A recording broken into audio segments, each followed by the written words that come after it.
I call this meeting at Haltom City Council to order, May 14th, 2001. I want to welcome everyone that's here tonight, families and friends, and those watching HCV TV.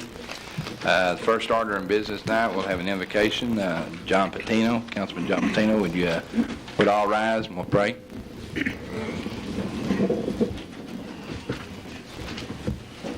Let us pray. Our Father, who art in heaven, we thank you for the freedom that we enjoy. We thank you for the privilege to be here tonight. And we ask you, Father, to give this council the clear and fair mind that we leave personal things, feelings aside, and work together. That all the decisions that we make here tonight will be in the best interest of our citizens and for the future of our proud city. May your Holy Spirit guide us. Heavenly Father, we ask you this in the name of your beloved Son, Jesus Christ our Lord. Amen. Amen. We pledge allegiance to the flag of the United States of America and to the republic for which it stands, one nation, under God, indivisible, with liberty and justice for all.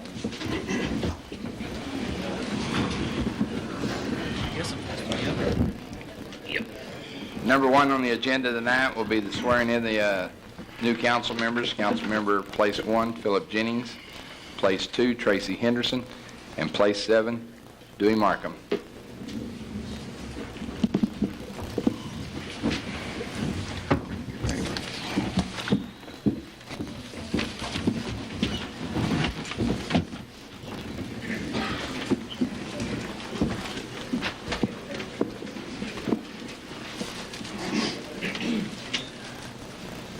Turn this away so you guys can face the camera. And if you'll raise your right hand, repeat after me, and then insert your names in the blank. I Bill Markham, Tracy Henderson. swear or affirm Swear or affirm that I will faithfully execute the duties of the office of that I will faithfully execute the duties of the office of Council Member Place 1, Haltom City, Texas, Tarrant County, of the state of Texas, of the state of Texas, and will, to the best of my ability, and will, to the best of my ability, preserve, protect, and defend preserve, protect, and defend the Constitution and the laws the Constitution and the laws of the United States and of this state. of the United States and of this state, So help me God. so help me God. Okay. Thank you.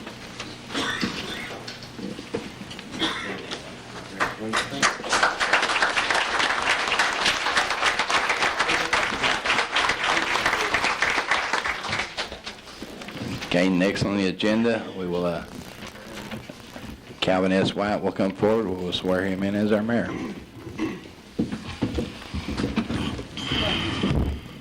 You'll raise your right hand and repeat after me, and then insert your name in the blank. I Calvin White, swear or affirm swear that I will faithfully execute the duties of that I will faithfully execute the duties of the office of mayor of the city of Haltom City, Tarrant County of the state of Texas, and will, to the best of my ability, and will, to the best of my ability, preserve, protect, and defend preserve, protect, and defend the Constitution and the laws of the United States the Constitution and the laws of the United States and of this state, so help me God. and of this state, so help me God. And this is your certificate of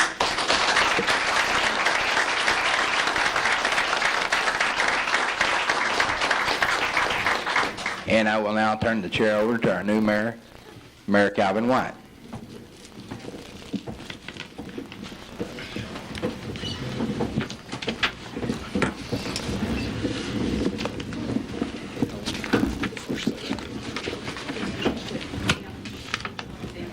Okay, individual.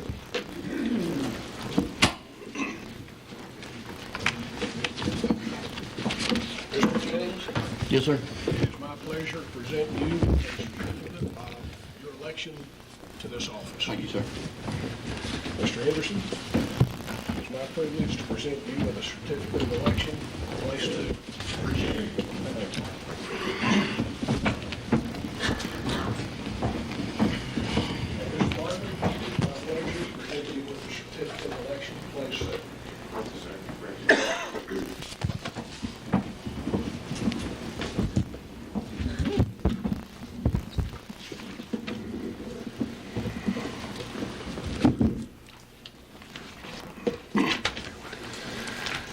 It is customary in Haltom City for those who have recently been elected to office to have an opportunity to address the audience and those who are watching on HCTV. And we'll begin that process with Councilmember Philip Jennings. Thank you, Mr. Mayor. At this time, I would like to read a statement given to me by former Mayor Nancy Watkins.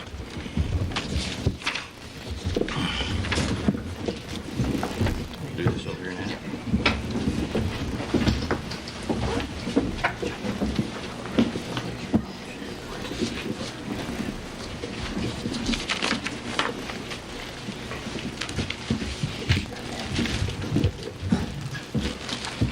Mayor Watkins could not be here tonight, and so she had sent a letter to be read, a statement, and I wanted to show this plaque that we're going to give her for her 2 years of hard work as a mayor, plus her many years that she's gave the community in helping out and giving the helping hand to Haltom City. And Phil, we'll get this together.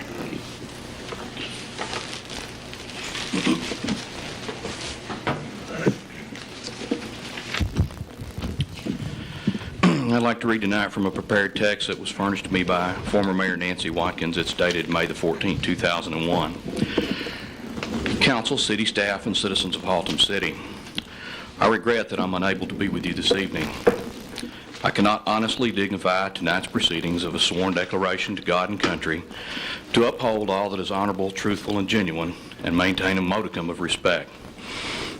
To borrow in part from a Star-Telegram editorial on campaign literature, the philosophy seems to be that if you can't make yourself look good, settle for making your opponent look bad. Truth is truth. But a half-truth or blatant distortion has another name. It's called a lie.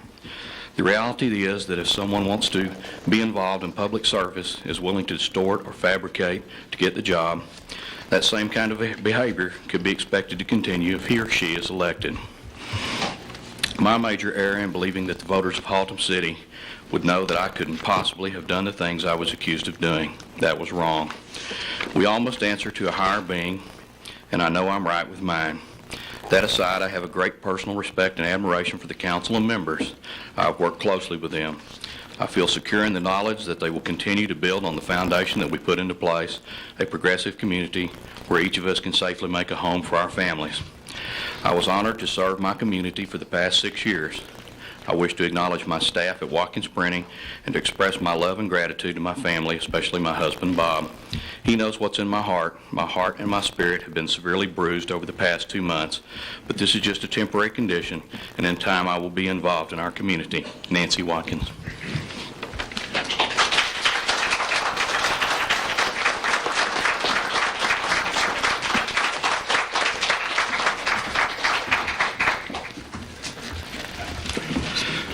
Mr. Mayor, if you give me the opportunity now, I'd like to read a statement that I have prepared.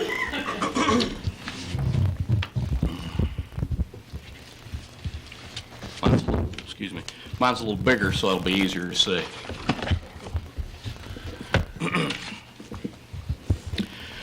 We stand here tonight on the edge of greatness in the city of Haltom City. Our choices are many, and our direction is uncertain. In our hearts, we each know that as long as there are choices to be made, there will be differences of opinion and disagreements as to our direction. In an election, we as individuals exercise our right to make a choice. We alone determine which candidate we wish to support and how we will attempt to influence others in the hope that they might agree with our position. All too often in this process, we lose sight of our values. We allow ourselves to become less of a person than we might otherwise have been. I did not choose to support Mr. White in his effort to become the mayor of our city. He was not my candidate, just as I was not the candidate of many of those who sit in this chamber tonight. Earlier, we were administered the oath of office for elected officials. It was at that point we both ceased to become the candidate of any person. Candidate White is now Mayor White, and candidate Jennings is now one of a group of 7 council members. Thus, we arrive at that fateful point in time, that point at which Haltom City stands on the edge of greatness. As we assemble here, each of us must now face even more difficult choices. The decisions we make will most certainly determine the future direction of this city. It is imperative that we weigh these choices carefully and that we act with certainty and with total conviction. We can choose to spend the next 2 years in constant turmoil fighting among ourselves, or we can strive to become greater than the sum of our parts. We can choose to lose our focus and to set off in conflicting directions, pursuing only our individual agendas, or we can unite as a single voice for the betterment of our citizens. We can choose to treat each other with disrespect and to bring shame to ourselves and our city, or we can come together as a unified body of one that will propel Haltom City to its place of prominence in the Metroplex. Without hesitation, I will choose greatness. I hope that these words might persuade each of you to join me here tonight. Let us put aside our differences and work to heal the wounds of the past. Let us put an end to the senseless political fighting that has so stifled the growth of our great city. Let us openly promise that we will offer our support to Mayor White in his efforts to lead this community, and that we will dedicate ourselves to the future success and prosperity of Haltom City. Above all else, let us publicly vow that we will reject the words of any person whose intent it might be to destroy the hopes that we now share for unity. I ask that you offer your support to this body of 8 elected officials. We are no longer the candidates of the few. We have become the leaders of the many.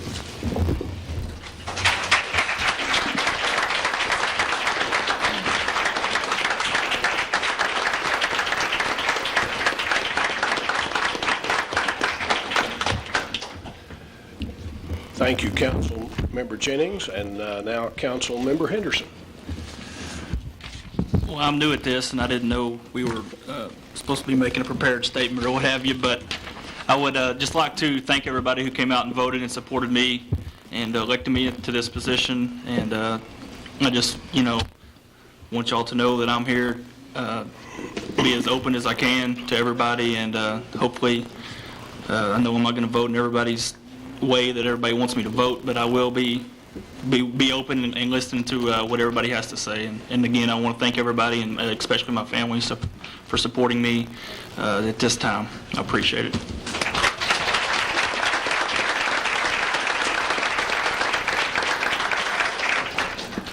Councilmember Markham. Thank you, Mayor. I won't be quite as long-winded as Councilmember Jennings. I tend to be get through a little quicker than he.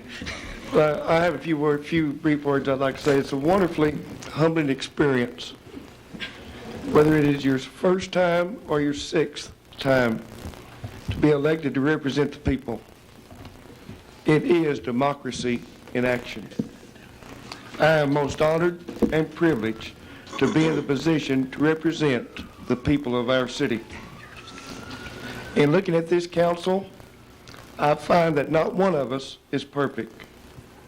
If you expect a perfect mayor and council, then I believe you should look elsewhere. As in previous councils, we will make mistakes.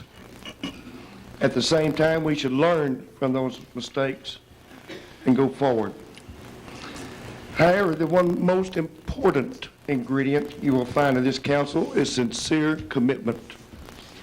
You will find 8 people committed to doing the best they can for Haltom City. I do believe this council is committed to making our city better today than yesterday, tomorrow better than today.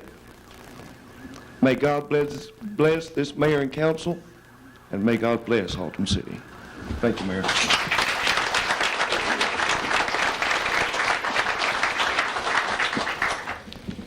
Thank you, gentlemen, and congratulations to you, Councilmember Jennings and Henderson and Markham, upon your election by the citizens in the most recent election. I want to begin my comments as mayor tonight by expressing my appreciation to the voters of Haltom City. By electing me to serve as your mayor for the next 2 years, you not only bestowed on me a significant honor, you have entrusted me with your confidence. I accept the trust you have placed in me as a sacred trust, and I pledge to all citizens of Haltom City that I will lead as your mayor with dignity and honor. As your mayor, I will work closely with this council, and I'm thankful to have an opportunity to work with them, and I look forward to the months and the years that are ahead. Good things will happen in Haltom City as the result of us working together. But I want you to know that I will work closely with the council that we have elected to define the direction, to set the pace for excellence, and to embody the vision for our city. And I ask all citizens to join with me and with this council as we move forward to fashion a city that is, as its motto states, proud and progressive. I need to say just a few specific thank yous. First of all, to my wife. Freddie and I have been married for 40 years, and she has stood at my side and has unselfishly allowed me to devote all of those 40 years to one form of public service or another. I need to say thank yous to my sons and their spouses and my grandchildren who are here tonight, who have believed in me and who have encouraged me every step of the way. I couldn't have done it without the support of my family. I need to say thank you to my mother, who is here tonight, who's always told me I could do anything I wanted to if I was willing to work for it. And to my brother and sister-in-law who are here tonight from out of town, who have been an encouragement to me for a long, long time.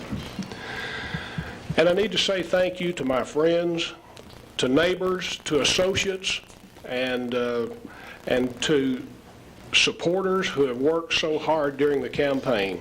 And most of all, I need to say thank you to God, who has given me his grace and his strength all my life that is sufficient to meet the task.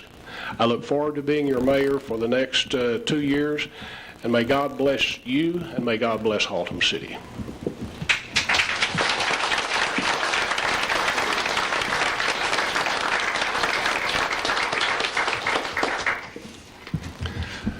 I know a number of you are here tonight for the swearing in, and we're so glad you came. We'd be glad for you to stay for the entire council meeting, and we have a rather lengthy agenda, and we may be here a while. And you're certainly welcome to and encouraged to stay for the remainder of the council meeting. However, to allow for an orderly transition so that we may focus on the business on the agenda tonight, I'm going to declare a 5-minute recess. If you need to leave, feel free to do so. And I know the hall is full, and as some of us in here may leave, some of you may want to come in and fill these seats. So it's 5 minutes till 8. We will reconvene in 5 minutes.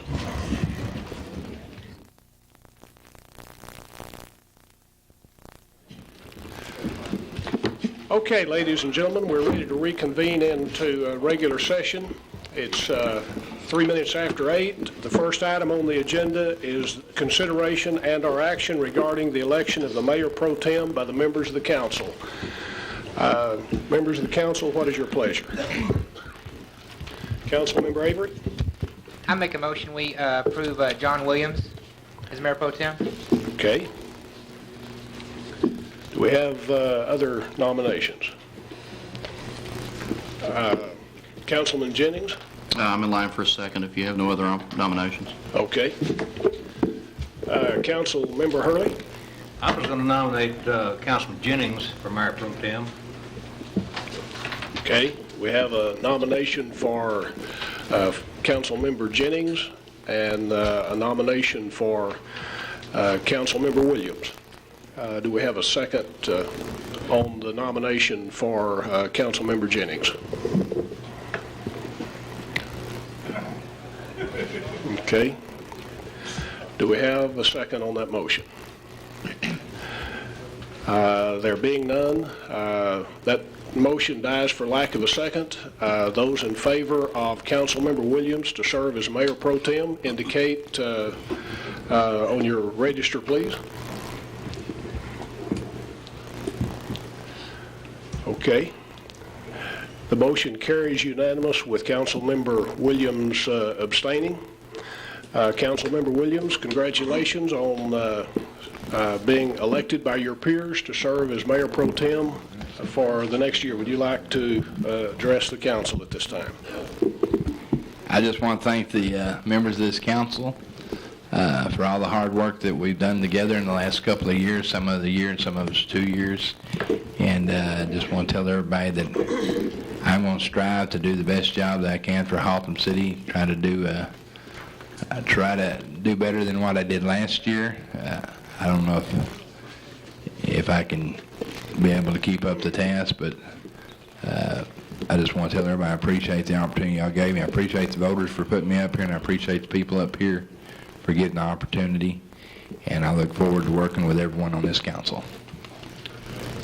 Thank you very much, and again, congratulations on your election. The first two items on our agenda following the election of the Mayor Pro Tem are two presentations. The first by American Legion Post 655, a presentation of a donation to the Haltom City Animal Shelter Fund by that post of the American Legion. I think Mr. Lavender, you're here tonight. Would you please join the liaison to the Animal Control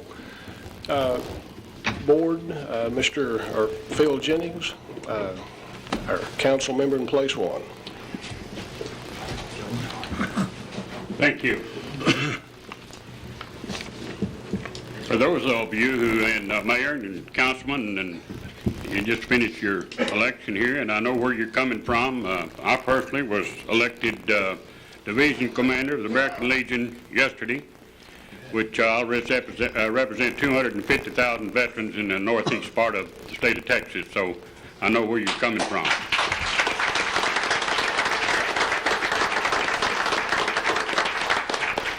We of the American Legion, the largest veterans organization in the world, and part of our obligation is to our community, state, and nation.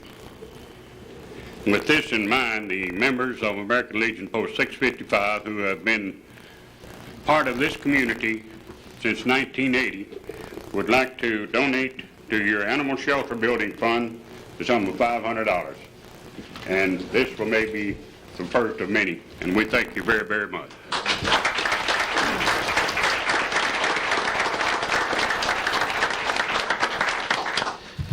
On behalf of Haltom City, I'm very grateful for this donation to the animal shelter.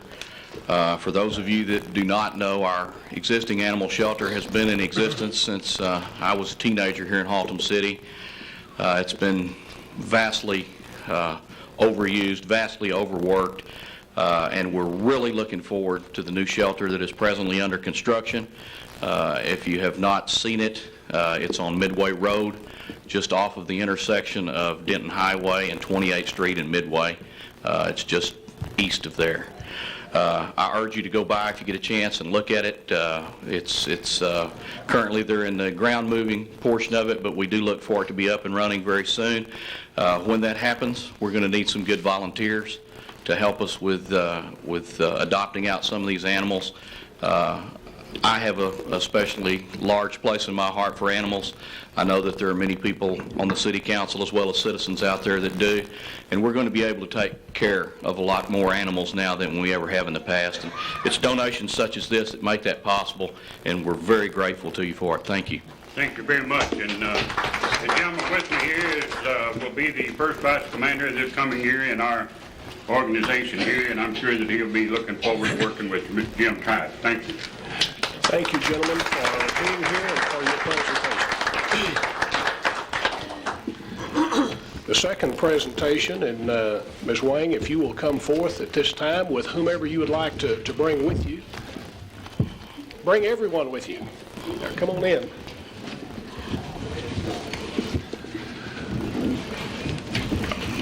I've asked Mayor Pro Tem John Williams to present this proclamation, and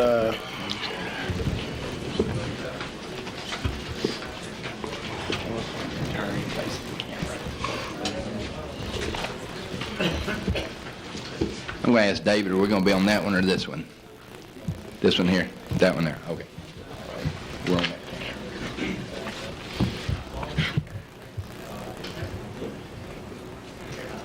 Now, come on. Ms. Wang, for the office of Mayor of the City of Haltom City, Texas, I'd like to make a proclamation, whereas the Asian Pacific American Organization encompasses several ethnic groups with diverse backgrounds, histories, languages, and cultures, and gives expression to culture, linguistic, and ethnic differences while recognizing common experience in American history. And whereas in 1978, President Jimmy Carter, at the urging of the U.S. Congress, set aside a week to celebrate Asian Pacific heritage, American heritage. This involved in the signing of a joint resolution providing for an annual observance of May as Asian Pacific American Heritage Month. Whereas this special time is celebrated by many Asian communities as well as other communities in the U.S. and Canada and other countries, and whereas the observance of the Asian Pacific American Month includes numerous events held by communities, civil groups, students, federal agencies, and others to highlight and celebrate the contribution of the Asian Pacific American citizens to the U.S. Now, I therefore, John Williams, in the place of Mayor Calvin White, for the city of Haltom City, Texas, with the City Council hereby proclaim this month of 2001, May, as Asian Pacific American Heritage Month in May. And those that don't know Mrs. Wang, she's done a super job throughout our city. In our 50th anniversary celebrations last year, they were super. They really come out and they did a lot for us. They do a lot for our community, and we're very glad to hand this to you. Thank you.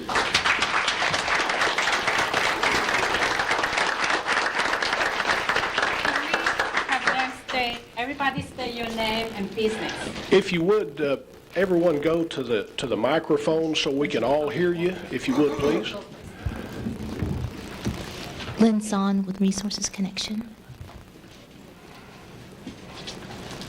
Dr. Jordan Lee, psychiatrist.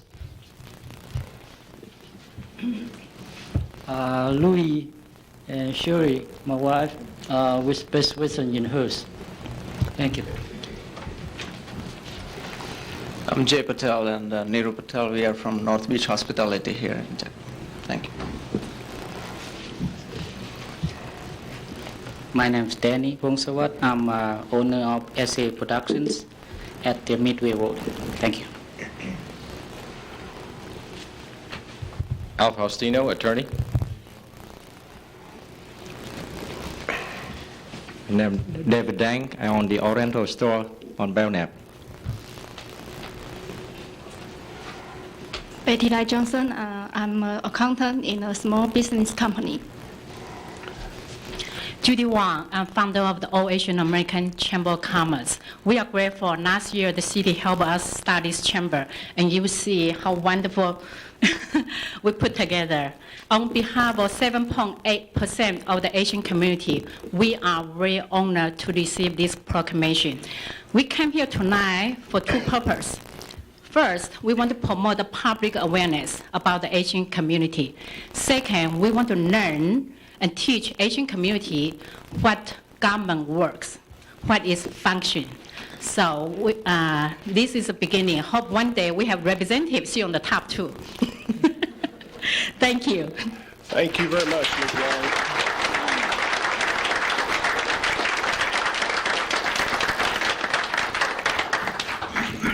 Ms. Wong, I believe you are the founder of the Asian Chamber of Commerce. Where are you located? Belknap, but we only use there for address right now because I think there's no space right now. Actually, we hope city can help us find a place. Great, great. There you go, Mayor White. Thank you very much, ladies and gentlemen, for being here, and we wish you the very best with Asian Heritage Month in the month of May. Thank you.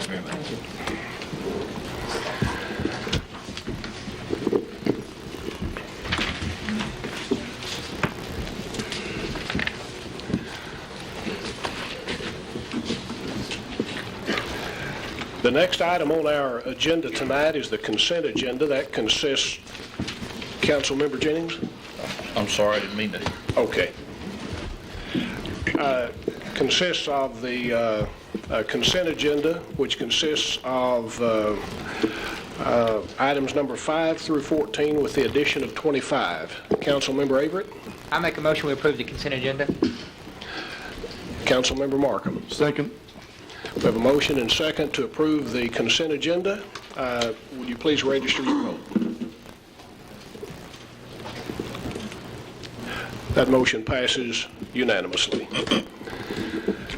We have a number of public hearings tonight, and we will begin with item number 15, And are you going to present that?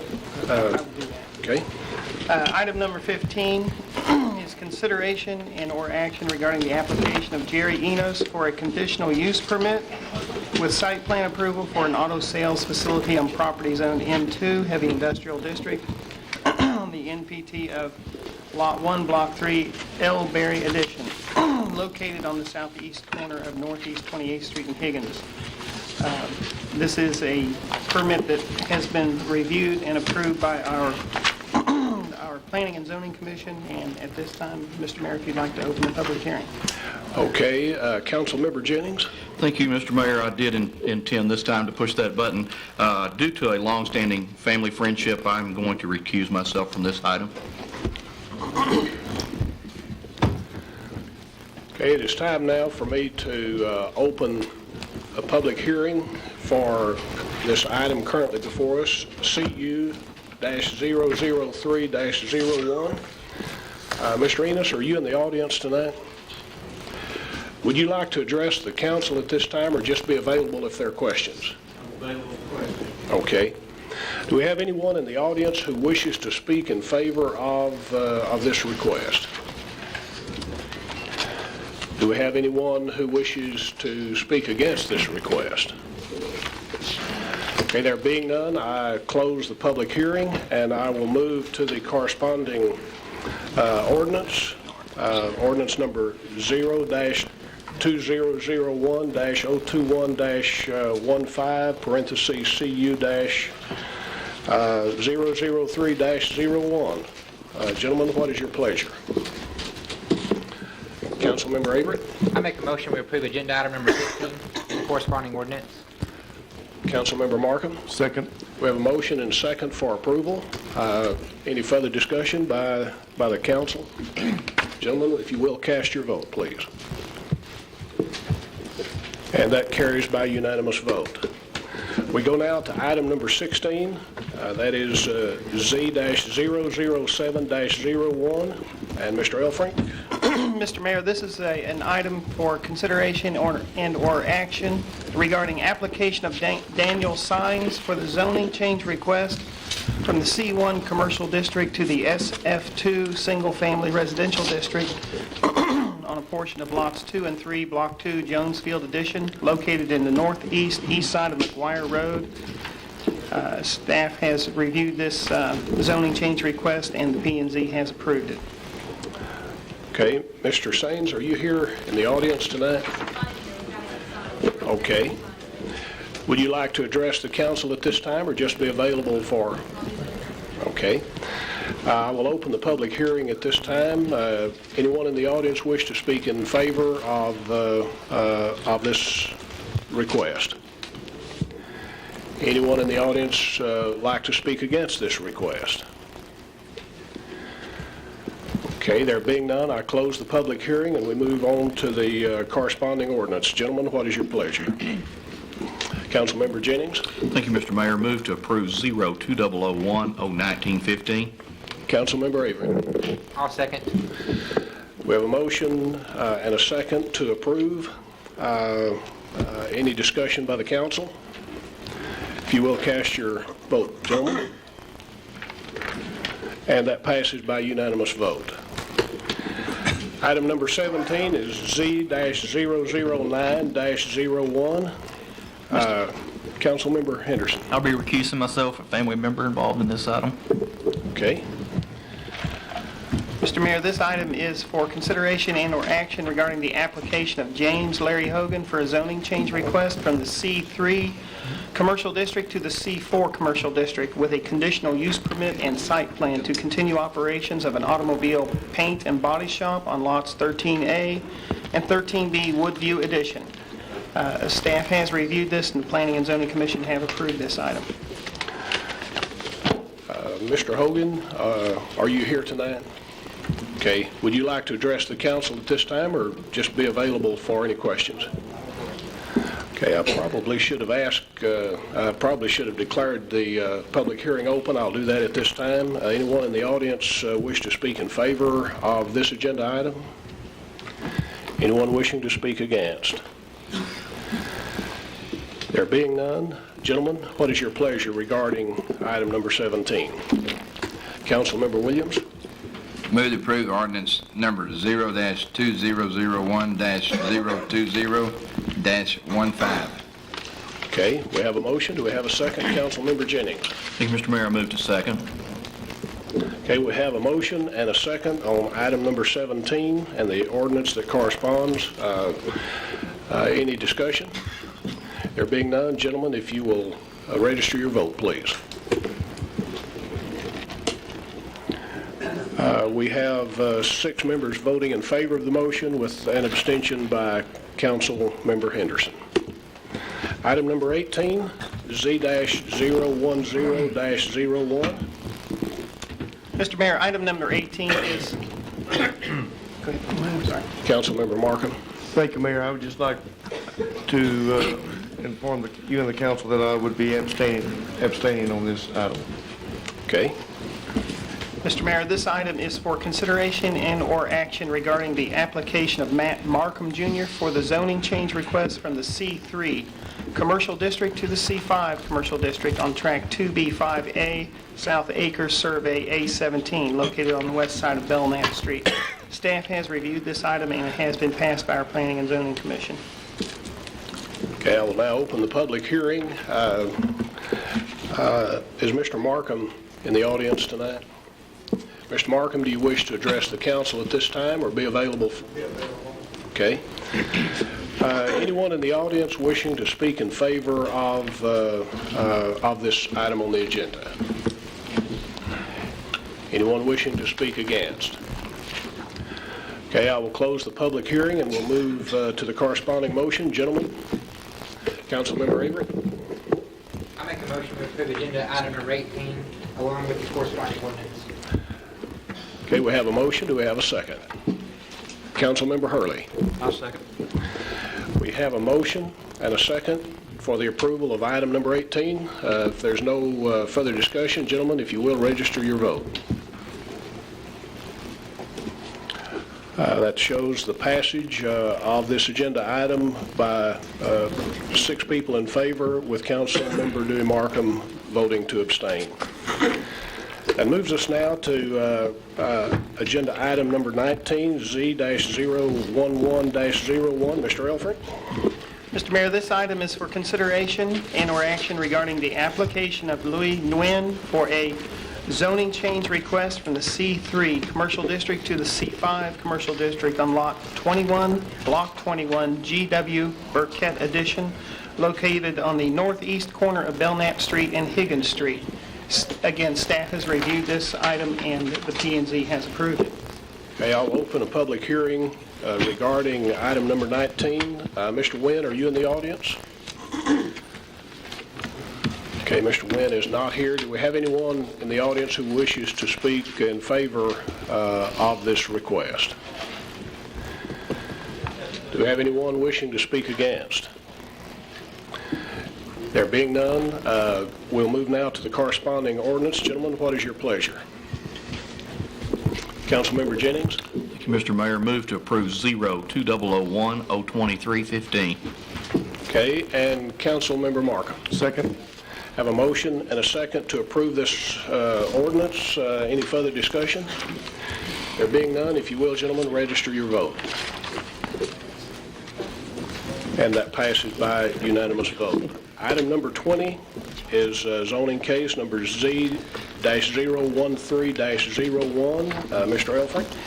Mr. Mayor, this is an item for consideration and/or action regarding the application of John Craig Wilborn for a zoning change request from the C3 Commercial District to the C5 Commercial District on lots 3 and 4, Block 1, Grant Place Addition, located on the east side of Haltom Road. Staff has reviewed this item and the P&Z has approved it. Okay, thank you for your summary of that. I will open the public hearing. Do we have anyone in the audience who wishes, first of all, Mr. Wilburn, are you present tonight? Okay, I don't see Mr. Wilburn here. Anyone wishing to speak in favor of this motion? Anyone wishing to speak in opposition? Okay, there being none, we will move to the corresponding motion, ordinance number 0-2001-01. .024-15. What is your pleasure? Councilman Williams? Mr. Mayor, I would like to point out something there before we make the motion on this one, that there was an item concerning some of the part of this property is not completely asphalted or concrete, and this will take place within 6 months of the time of the approval. I want to let you know that that is in there and that will be taken care of, or Okay. will be dealt with. Therefore, I will make a motion that we approve ordinance number 0-2001-024-015. Councilmember Markham. Second. Have a motion and a second to approve this corresponding ordinance to item number 20. Any further discussion by the council? If you will, gentlemen, register your vote. And that carries by unanimous vote. And we have one final of these that fall into this general category, and that's item number 21, zoning case Z-015-01. Mr. Elfring?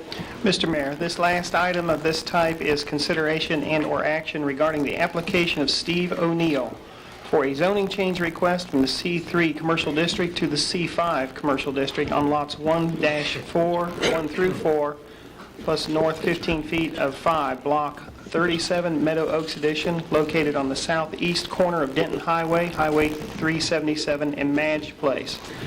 Staff has reviewed this item, and the Planning and Zoning Commission has approved it. Okay. Following that summary, I will open the floor for public hearing. First of all, Mr. O'Neill, are you in the audience tonight? Okay. Do you wish to address the council at this time, or would you prefer to just be available if there are specific questions? Okay. Do we have anyone in the audience tonight who wishes to speak in favor of this request? Do we have anyone who wishes to speak against? There being none, I close the public hearing and we'll move to the corresponding ordinance number 0-2001-026-15. Councilmember Avery? I make a motion to approve agenda item number 21. We have a motion. Councilmember Henderson. It's for a second. We have a motion and a second on the floor. Any further discussion? Gentlemen, if you will, register your vote. And that passes by unanimous vote. What we have done, ladies and gentlemen, in the last few minutes with these last 5 or 6 actions that we've taken addresses the C5 commercial district. And I'm going to ask either Mr. Elfrink or Mr. Pliska to come forward at this time and explain to the people in the audience, as well as those that might be watching on HCTV, what we have just done. Mr. Pliska, I believe you are much more qualified than I to address these particular items. Please do so. What I'm interested in, particularly Mr. Pliska, if you would, what did we have before we took this action, and what do we have now in the way of improvements on these properties? If you'll be specific with that, please. Thank you, Mayor, members of the council. What we had prior were auto sales facilities located in numerous districts throughout the city. The previous ordinance, due to the use and the zoning, most of the properties were what they considered legal non-conforming. These properties, due to that status, were not allowed to enlarge the facility or make changes to the facility if they are legal non-conforming without first conforming to the ordinance. With the passage of the amendment to the ordinance, we created 2 standalone districts, essentially. The C4 district, which would be for auto paint and body shops, which you had one case before you tonight, and the C5 district, in which auto sales, wholesale and new and used facilities can operate as a use in. Tonight you saw examples of C3 changing to C5, and a case in which we had an M1 district applying for a conditional use. With the amendment to the ordinance, if an auto sales facility is located in an industrial area, it would need a conditional use permit to operate in that district. So what tonight we did, we make those cases then conforming to the district. Now that they're in the C5 district, or they have the conditional use permit, we now will apply district restrictions and district regulations to those facilities. Those facilities should provide landscaping based on the square footage of the office facility, based on the square footage of the customer parking for the facility. This landscape will be required and must be maintained by the owner of the property or the leaseholder of the property. There are also certain district restrictions within the new districts in which code enforcement as well as the planning department will keep a database on and keep the facilities at a certain level of operation. With tonight's passage, we had several of those enter into that district. We have a total of about 65 of these cases pending before council, and tonight we took care of about 7 of these cases. When the average citizen drives by the places that we've taken action on tonight, what difference will they see when this is fully implemented? They will see, of course, as we spoke earlier tonight, they'll see the landscaping of the facilities. You will see inoperable cars must be stowed where they cannot be seen. They must be visibly screened. And the nature of operations in terms of working on the cars must be behind a screening device or X amount of hours under a canopy. I believe that you'll see, as you go along Belknap and the 28th Street corridor, a change and an upgrade in these facilities as you see these being rezoned. Okay, any comments from members of the council before we move on to item number 22? Okay, Mr. Paliska, thank you very much. I wanted to be sure the people in the audience and the people who were watching on TV understood what we did. I realize I moved through that kind of quickly, and it's always important to me for people who are watching us to understand what we're doing. So thank you very much. Thank you, Mayor. We're now ready for item number 22, and that is ordinance number 0-2001-021-06, and this is the consideration and/or action by the council regarding approval of an ordinance closing Daisy Lane between Oakwood Street and Layton Avenue, and/or taking other action relating to the use of Daisy Lane. Mr. Elfrink, would you like to summarize this issue for us, please? Yes, indeed. Thank you, Mr. Mayor. Daisy Lane is a short right-of-way between Oakwood and Layton Avenue. The council, staff and the council received requests earlier this year from some of the property owners that were directly adjacent to Daisy Lane.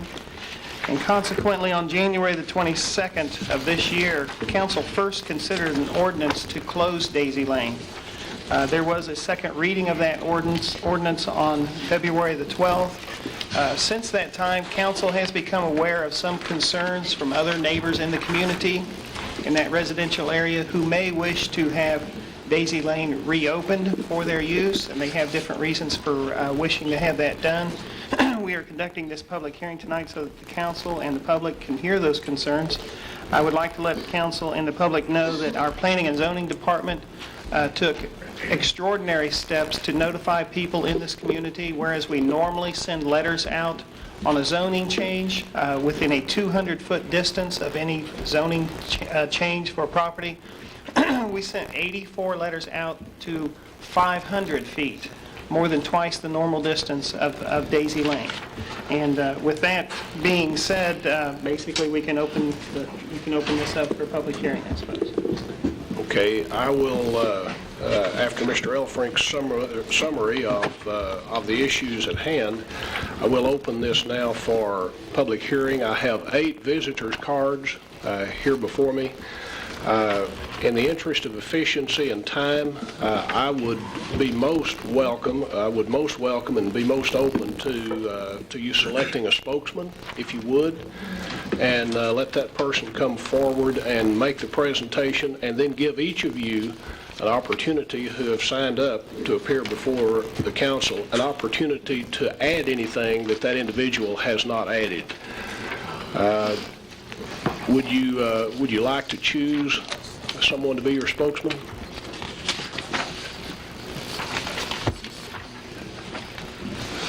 Okay, if you would come forward to the podium, give us your name and address, please. And again, to the rest of you, remember you will have an opportunity to address the council. but I would encourage you to only add to it information that this gentleman does not include. Thank you, Mr. Mayor and Council. Appreciate the opportunity to come and talk in behalf of our neighbors in our neighborhood. This being one house between me directly across from this place, I live at 2103 Oakwood. And I'd like to pass this picture around to you all and let you look and see what you're looking at. This is a real thing. Okay, if you would, please, I'm not sure we got your name. I'm your Claiborne address, please. James. Okay. I'm sorry if I didn't. I'm Claiborne James. I was here before and spoke before. And your address? I'm back here again on behalf of the neighbors in the neighborhood, some of them being elderly that like to travel through there. We traveled through there until the road was filled with rocks at different times and bump holes that we couldn't travel. We've asked the city to come and grade this to no avail. My main concern is the people retirees that walk around, used to come through there. They have no concourse to come through there except crawl through that hole in the fence now. Also, I take in consideration the youngsters that's on our street that are coming up, that go up to West Birdville Academy. I stressed before, coming down Layton to the red light, being escorted across, they come to that street there and they cut across going to their houses. My children done it. I've been living there 38 years. 5 of us neighbors live right beside that road, have been there 30 years or better. And we feel like that we wasn't taken in consideration when this was done. We came to you last month and talked about it being closed, and the statement said that someone was given a right. Whether they were or not, I don't know. But on the other hand, none of us were taken in consideration, and we would like that respect from each one of you. It'll increase our property value. You're creating a barrier across there right now that will affect everybody. The little children will have to walk much further to go home of the evening when they come in from school. There again, I stated, only one day this week, I tried to get out on 28th Street on our street. It was almost impossible because the traffic's backed up from Layton back west for us to get on there. Therefore, we could cut across and go to Layton, go up to the red light, and get out on the street safely. And you just take it in your own hand at times. And you can see that there's several things that bothers us, and we would like it be taken into effect. If there was a mistake made, bite the bullet. Let's straighten it up and fix it up where our place is decent. I don't think any one of you, if you saw that fence, would want that across from your front yard. And that's what we're looking at. And so we don't own anything but the property we own. That's the freedom of enterprise. Going out and buy what you want is fair. But consider the people who have lived there for years have paid taxes all these years, and maybe one person who owned that place for 1 year, a little longer. We were told this was they were given a right to do that, but on the other hand, we got a letter from the city council, I guess from y'all, that stated, want to know if we was for or against it after it's already built. To me, that's like shutting the gate after the cow done got out. Sir? Do you have a copy that we can look at? Yeah. Is that okay? We've got about 50 signatures from concerned neighbors. 2 of you on the council have been out there and seen what we've got. We've got potholes. You saw it on the picture. These are letters. Each one of you should have a copy of this. There's about 50 numbers of people, concerned citizens, and we would like the consideration from each of you to come out there and make our place a beautiful place to live, just like everybody else has got. That neighborhood, we sort of feel forgotten. I'm going to be honest with you. One other thing I'd like to say is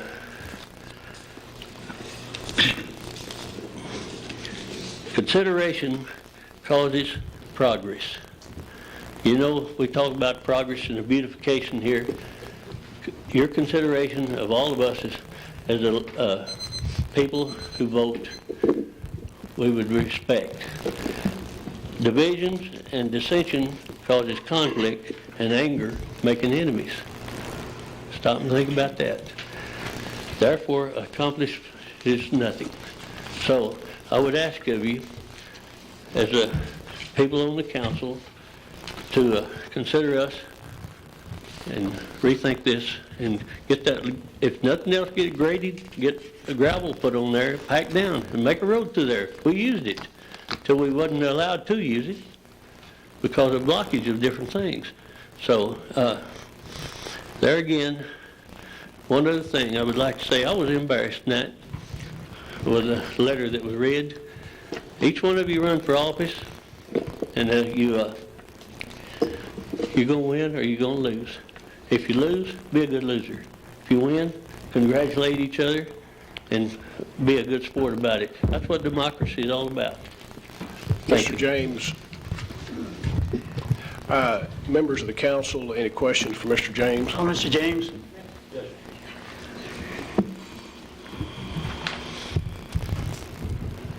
Being that I was the council member that first kind of got in touch with you and we kind of talked about this situation, and as I went along, I saw that you had a legitimate complaint. And looking at all the signatures of your neighbors, have you all kind of come to some kind of a consensus exactly what you want? Now, I, for one, to just put gravel in there, that I would not support that because that's just a Band-Aid. We're wanting something better than we've had for the last 20 years. We've asked and asked and asked and never had nothing done to no avail.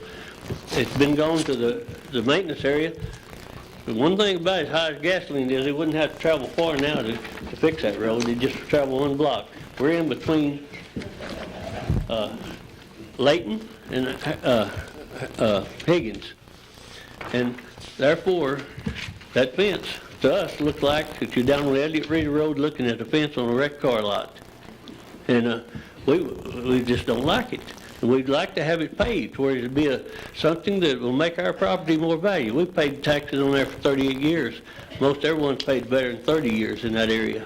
And we would like to have it paved. It don't have to be a curb and gutter deal. Just something that's decent, that we can be proud of and not look out at potholes and a fence.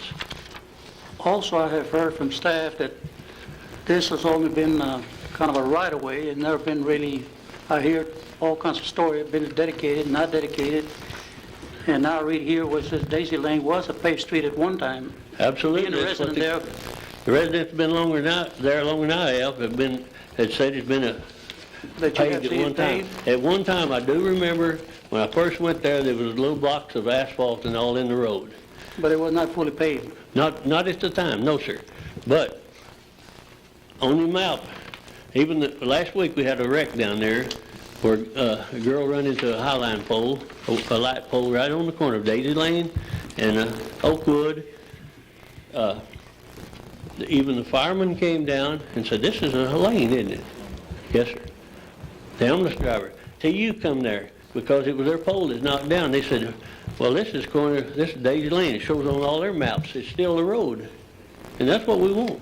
We want it opened back up and be where it would be feasible that we can go and go different directions and be halfway safe with it. And to have the kids, and my main concern, I won't be around too many more years because I've lived a good life, but I want our children to have a good life where they'll be safe instead of having to go another full long block or 2 blocks to get back to where they want to go.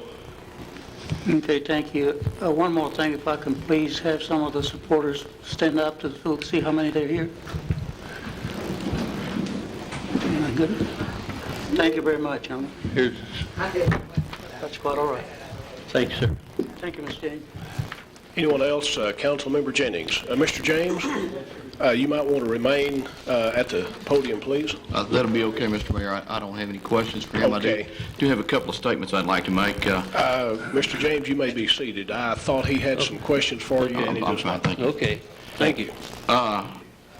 I was one of the council members that went out and looked at this, and I've seen what's been put there. I've seen what existed there before. One of the points of concern that you made was the fact that it seemed like some of the residents were being notified after the fact.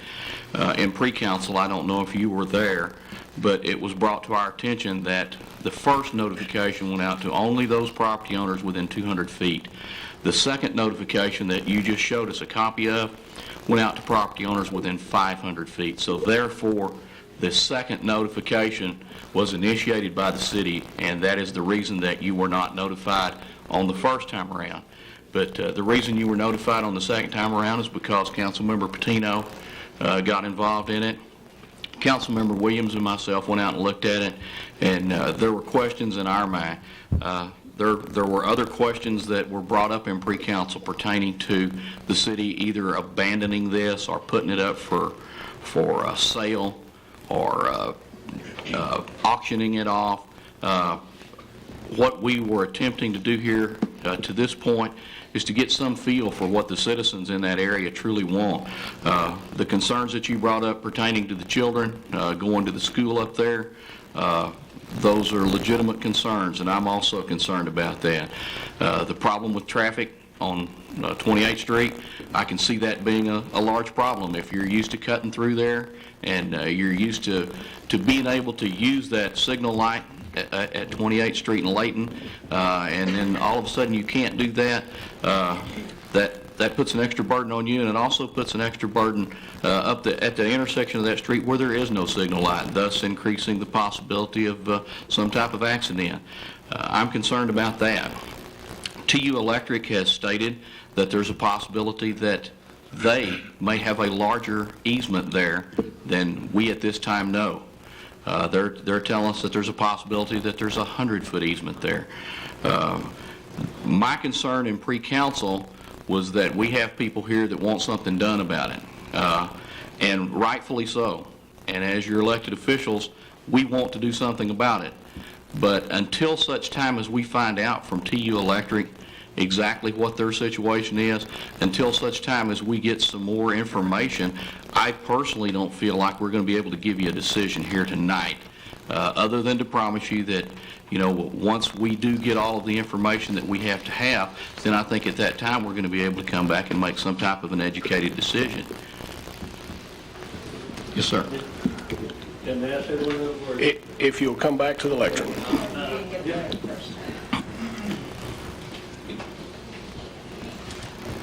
Some of them didn't get a letter the first time. I don't know why.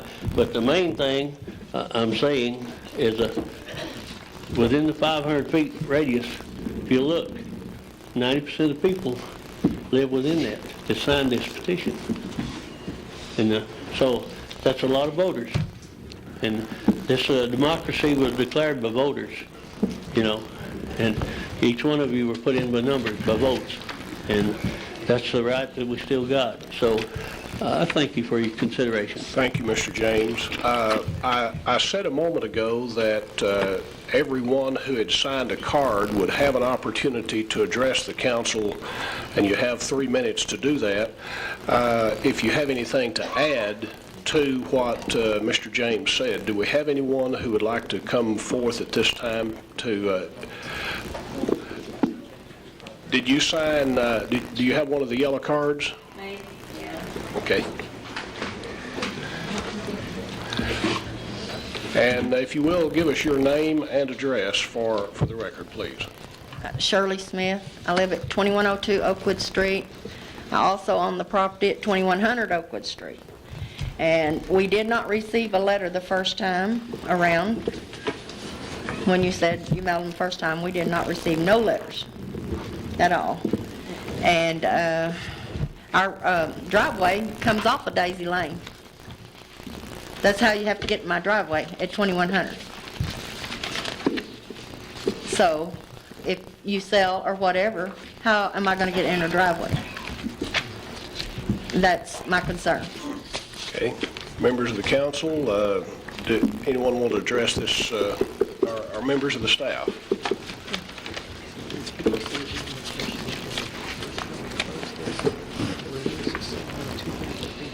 Councilmember Williams? While they're over there talking, I've got a question. The first people that we mailed these out to, we have a list of those names. Mr. Elfrink can give you that information when he's back in his position. They never, did we or did we not mail out? That's what I was clarifying. At the moment, I was speaking with James Pliska, our planning director. Mr. Jennings may have been informed or misunderstood, but on the first two times that this issue came before the council on January the 22nd and February the 12th, it was not considered as a public hearing item, and there were no letters sent out. That's why no one received one. I'll make sure everyone's aware of that. Thank you. Yes, I wanted to clarify that. but that is also why we went to extra lengths this time, and we sent letters out to 500 feet away from it. Councilmember Patino. Yes, I might want to add to that. That was one of my main concerns when I learned that the citizens around that neighborhood were never notified. And if we send letters just to get a variance on a carport, surely the citizens are more important than a carport. So that was one of the reasons that I kind of came back and kind of started asking questions and saw where we're up to this point.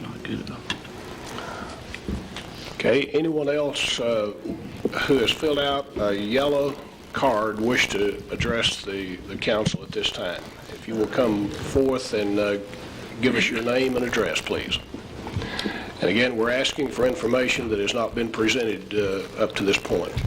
Yes, my name is Alan Burkhardt, and I live at 2101 Oakwood, and I sit on my front porch and watch these people put their fence up, and they pick their trash up from under their trees, old tires and old stuff, and put it over the fence on the other side of TU Electric. Just that beautified their section, but our side is trashed, and I don't think that's good for our neighborhood. I personally witnessed that myself. My home is located at the end of Daisy Lane, and I've heard that they complained about dust or lights flashing into their home. I live right there. The road dead ends into my bedroom window. I never have no lights bothering me. Of course, I sleep with my blinds closed. I don't keep nothing open. So I have no problem with the street. I would love to see it paved. We have a very good neighborhood, no problems with no neighbors, and we're very proud of it, and we would like to keep it in the best condition for the money that we have to pay to keep things going around there. And thank you very much. Thank you, Ms. Burkhardt. Councilmember Jennings. Thank you, Mr. Mayor. I have a question for city staff, and for the benefit of y'all that I misspoke to a minute ago. I was under the interpretation of pre-council that there were some 200-foot notices sent out, so I'd like to apologize for that. I was misinformed. That only serves to increase my degree of concern. Question for city staff would be, at this point, were we to come back in and open Daisy Lane, what type of a dollar figure would we be looking at to pave that street and to curb and gutter it in accordance with our existing ordinances? I posed that question in the past to the city engineer and our public works director, and I see Greg approaching. Greg, if you'd like to address that. I recall a number, but you may have something else to add. I think Chuck and I looked at it, the Director of Public Works, and I think we're looking at a cost of around $75,000. Councilmember Jennings, any further questions? Yes, he just brought up one other question with that answer. At what time frame would we be looking at as far as our budgetary constraints?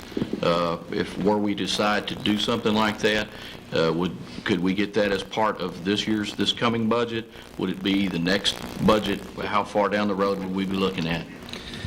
If this is something council desires, we're going through the budget process on a staff level as we speak. In fact, we're preparing our budgets and our wish lists, and this could be one of the items on such a list that council could see and you could rank and you could determine its importance. But this, along with the other streets that we present to you, when you had your meeting in July or August, when you go over the entire budget, would be willing to present that to you at that time, and you can decide, when you look at the other streets that we're proposing to do, whether at that time this project still warranted going ahead and reconstructing. If we put it, I don't think that it's possible to put in this year's budget, being that $75,000 is a rather large sum of money. I think we could fit it in next year's budget as one of the streets that you regularly do on an annual basis. However, again, that looking at the other streets that we may be proposing to you, you may determine that something else is more important. But by all means, we could present that to you for your budget workshops later in this year. Would the $75,000 figure, including curbs and gutters, also include sidewalks? No, that was just strictly street construction. One of the major concerns that I've heard here tonight is their concern for the safety of the children who use that as a cut-through. Were we to pave that street, I would not feel very comfortable with not having a sidewalk on at least one side if those children are going to cut, back and forth through there. How would that impact the overall cost? I'm going to guess roughly $8,000 to $10,000. Anything else, Council? That's all, thank you. Councilmember Williams, I believe you had your light on first. Thank you, Mr. Mayor. Councilmember Patino. Could I have the lady that spoke a few minutes ago about living where the lights, could I have you post I'm sorry, you're the only one I didn't write the name Ms. down. Burkhart. I'm sorry, Ms. Burkhart. You live on Oakwood. Right. What year did you move out there? I'll be there 36 years in November. Okay. Has that road ever been paved since you've been there? I don't remember. I know I've had the city. I call them quite often. They come out and grade it and fix it. And the last few years, I can't even get them out to grade it, fill up the chug hole or anything else. I went down there 3 times last year. I went down and talked to the lady at the maintenance office. She said she'd give me the name and have them come by and talk to me. I didn't hear from nobody. I waited and called 2 different times. She said they would have somebody come by and talk to me. I have not seen nobody yet. That's real efficient. I'm 52 years old, and I used to ride my bicycle down through there. At that time, it was dirt, but I seems like back in the 50s, I remember that they took some asphalt or something. I wasn't there when they done it. And was anybody there in the 50s that's on all this group that knows about the asphalt they put in there? And it wasn't really a road they just put in. Someone with a card, when they come up in a moment, they can do that. But I would like to know if there was ever, what I'm getting at, Mr. Mayor, is at one time, I used to ride my bicycle through there, and there was some sort of asphalt in there, but I think it was kind of like a dumped asphalt that may have been taken up off a road somewhere and put through there, and that's what I'm trying to find out. That was what. Does any of you who are standing have a yellow card filled out? No, I didn't. Okay. If that has ever been paved, just raise your hand. Okay, some of you have been there for a long period of time, says there was some form of pavement. Does that answer your question? Well, I was wanting to know if it was a rough form of pavement where they just come in and dumped asphalt out, or if they'd actually put it out, graded it and rolled it out, that made an actual street. And at what time was it tore back up? Since we don't have a yellow card filled out, I don't believe anyone in the audience can speak. Was that, but I can ask just for a show of hands, was that just dumped out? It was a paved street. Okay. Does that answer your question from some of the ones who've been there? Yes. Anything further, Councilmember Williams? No, sir, that's all. Councilmember Patino. Yes, thank you, Mayor. There was a Greg, just want a clarification. Did I understood you that with the budget of the 2000-2001, we'll not be able to do it, but we will on a 01 to 02 budget? Correct. The funding allocations have already been determined and adopted by council for the current year budget, which ends September 30th of this year. We are going through the process to determine what to propose to the council to consider for adopting for the next year, which would start October 1. Currently, the city, the staff, we propose doing roughly 3, maybe 4 streets a year to be reconstructed. This could be presented to you as one of those streets to be reconstructed. And if we get that done, can this construction take place early next year, or what you looking at? Right now, once the council adopts the budget, we hire an engineering firm. It takes a couple of weeks to a couple of months to iron out a construction contract. Then it takes another couple of months to do the survey and the design. About the earliest that you would see a contractor on site is probably about this time next year or maybe even June. Thank you, Greg. Councilmember Markham. Thank you, Mayor. Greg, I have one question. In all the talking about this, we've talked about 2 or 3 different things. Just putting asphalt on it with curb and gutter. The $75,000 is just asphalt with curb. Is that right? That's correct. The city, and we have done some streets without curb, and I cannot recommend rebuilding a street or building a new street without a curb. We've tried in some of your areas in Haltom City, for instance, Reeves, Bewley, Briarcliff, in that area, quite a few of the streets are strictly asphalt, anywhere from 23 to 26 foot in width. Then they have the bar ditches along both sides. A lot of the residents in that area want to keep that character. They don't want to have curb and gutter. They like the country feel. Most of them have acre and a half lots, so they wanted to continue to have asphalt streets without their curb and gutter. However, in almost all the streets that we've done in that area, we have not been happy with the performance. It seems like the asphalt always breaks away at the edges, and the cracks continue through the middle of the street. We just have not gotten the desired performance. Thank you, Mayor.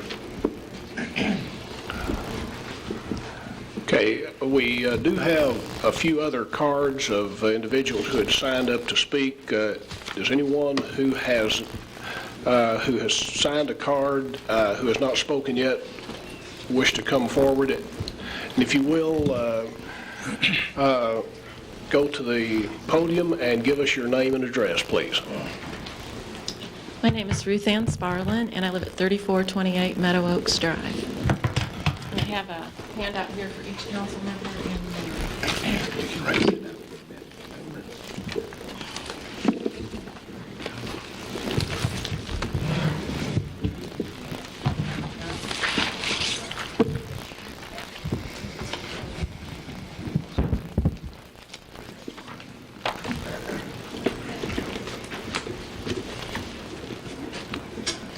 Go ahead, Ms. Sparlin.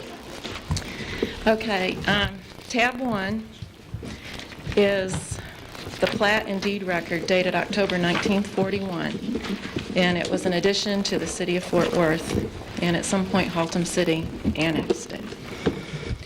It would seem that Daisy Lane was originally platted that way to not landlock some other portion of the property to the west, because it just dead ends into nowhere. It just stops right there. We purchased the property from the son of Truman and Margaret Smith, and they moved there in August of 1946. And it had been in their family until we bought it. And he said, Gary told us that there was asphalt there. It was never really a street, it was just spread, a thin layer, and it used to crumble up, and he used to throw it, so there was asphalt there.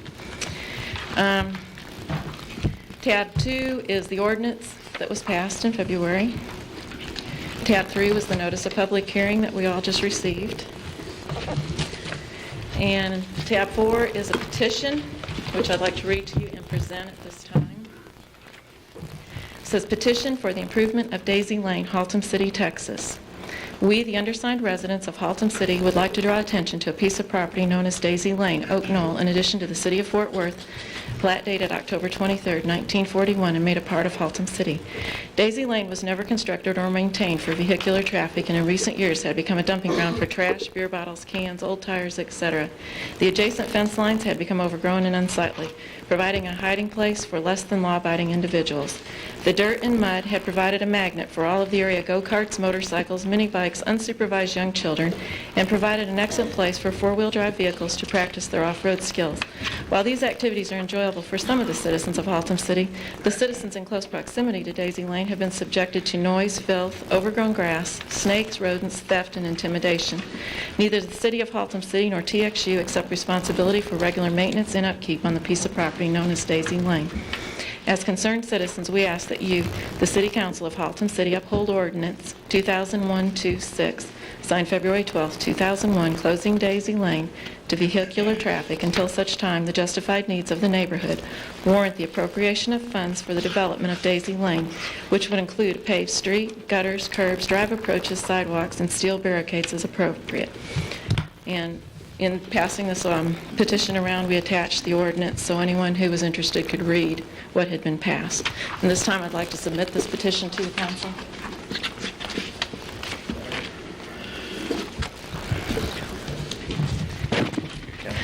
Tab 6 is justifications. How do we justify spending in excess of $60,000 to construct Daisy Lane? It has not been considered a priority or necessity in over 60 years. Not one Haltom City resident must travel Daisy Lane to reach any destination they so choose. Not one house faces it. It is the length of 2 lots. It is not required for emergency access. Hollis Street is less than 2/10 of a mile south of the corner of 28th and Layton and connects Layton and Oakwood. There are numerous streets in Haltom City in the need of major repairs. These streets are required on a daily basis to get our citizens to work, school, and home, and are the only means of access by emergency services. How do we justify returning Daisy Lane to an abandoned field? It is a magnet for underage smoking, drinking, unsupervised children. It creates a dumping ground for trash and debris, breeding ground for rats and snakes, dust bowl for residents whose home adjoin it, racetrack for every off-road vehicle in the area. It's a threat to the health, safety, and general welfare of the residents whose properties adjoin or in close proximity to it. Emergency access. Fire Station Number 2, located at 4900 Waldemar, has responsibility for Layton and Oakwood. In conversation with Terry Waters at Station Number 2, Daisy Lane is not required for emergency access and in its current condition would not be used. Fire trucks only travel paved roads unless no other means of access to the property are available. Tab number 9 shows a site plan. And for reference, 2101 Layton, which is the property that we own, and 2101 Oakwood are pointed out for reference. We show a fence. In walking around and talking to the residents, the ordinance does close it to vehicular traffic and pedestrians.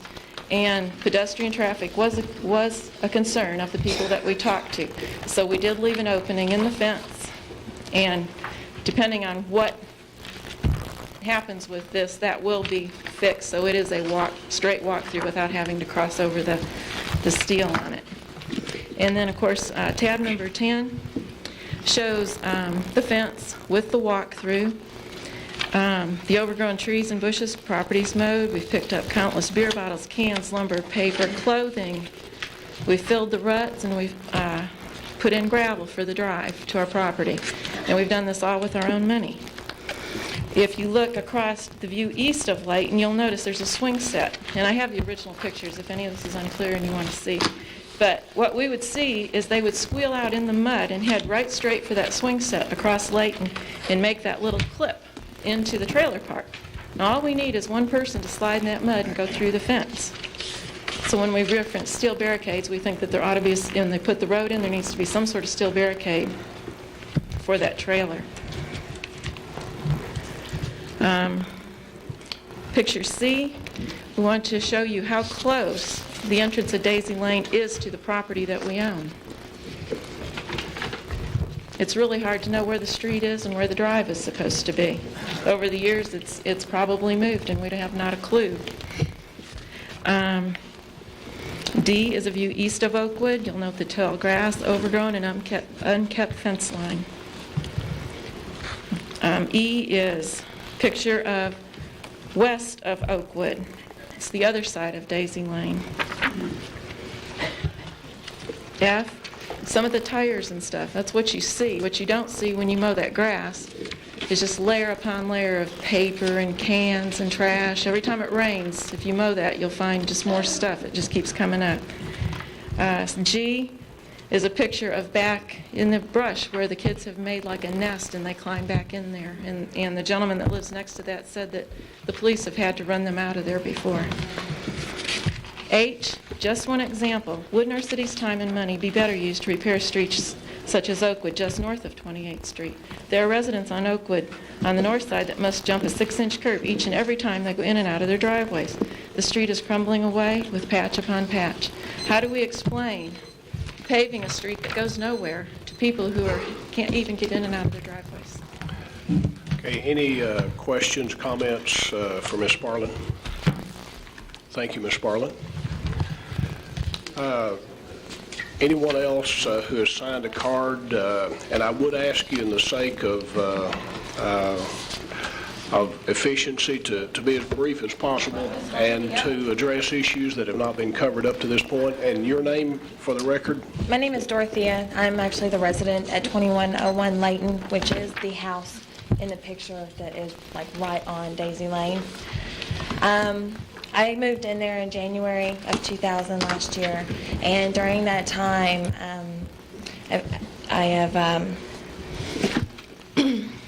we have spent a lot of time and work in cleaning up the house and renovations and making the property nice compared to what it was. I mean, it is just a major improvement.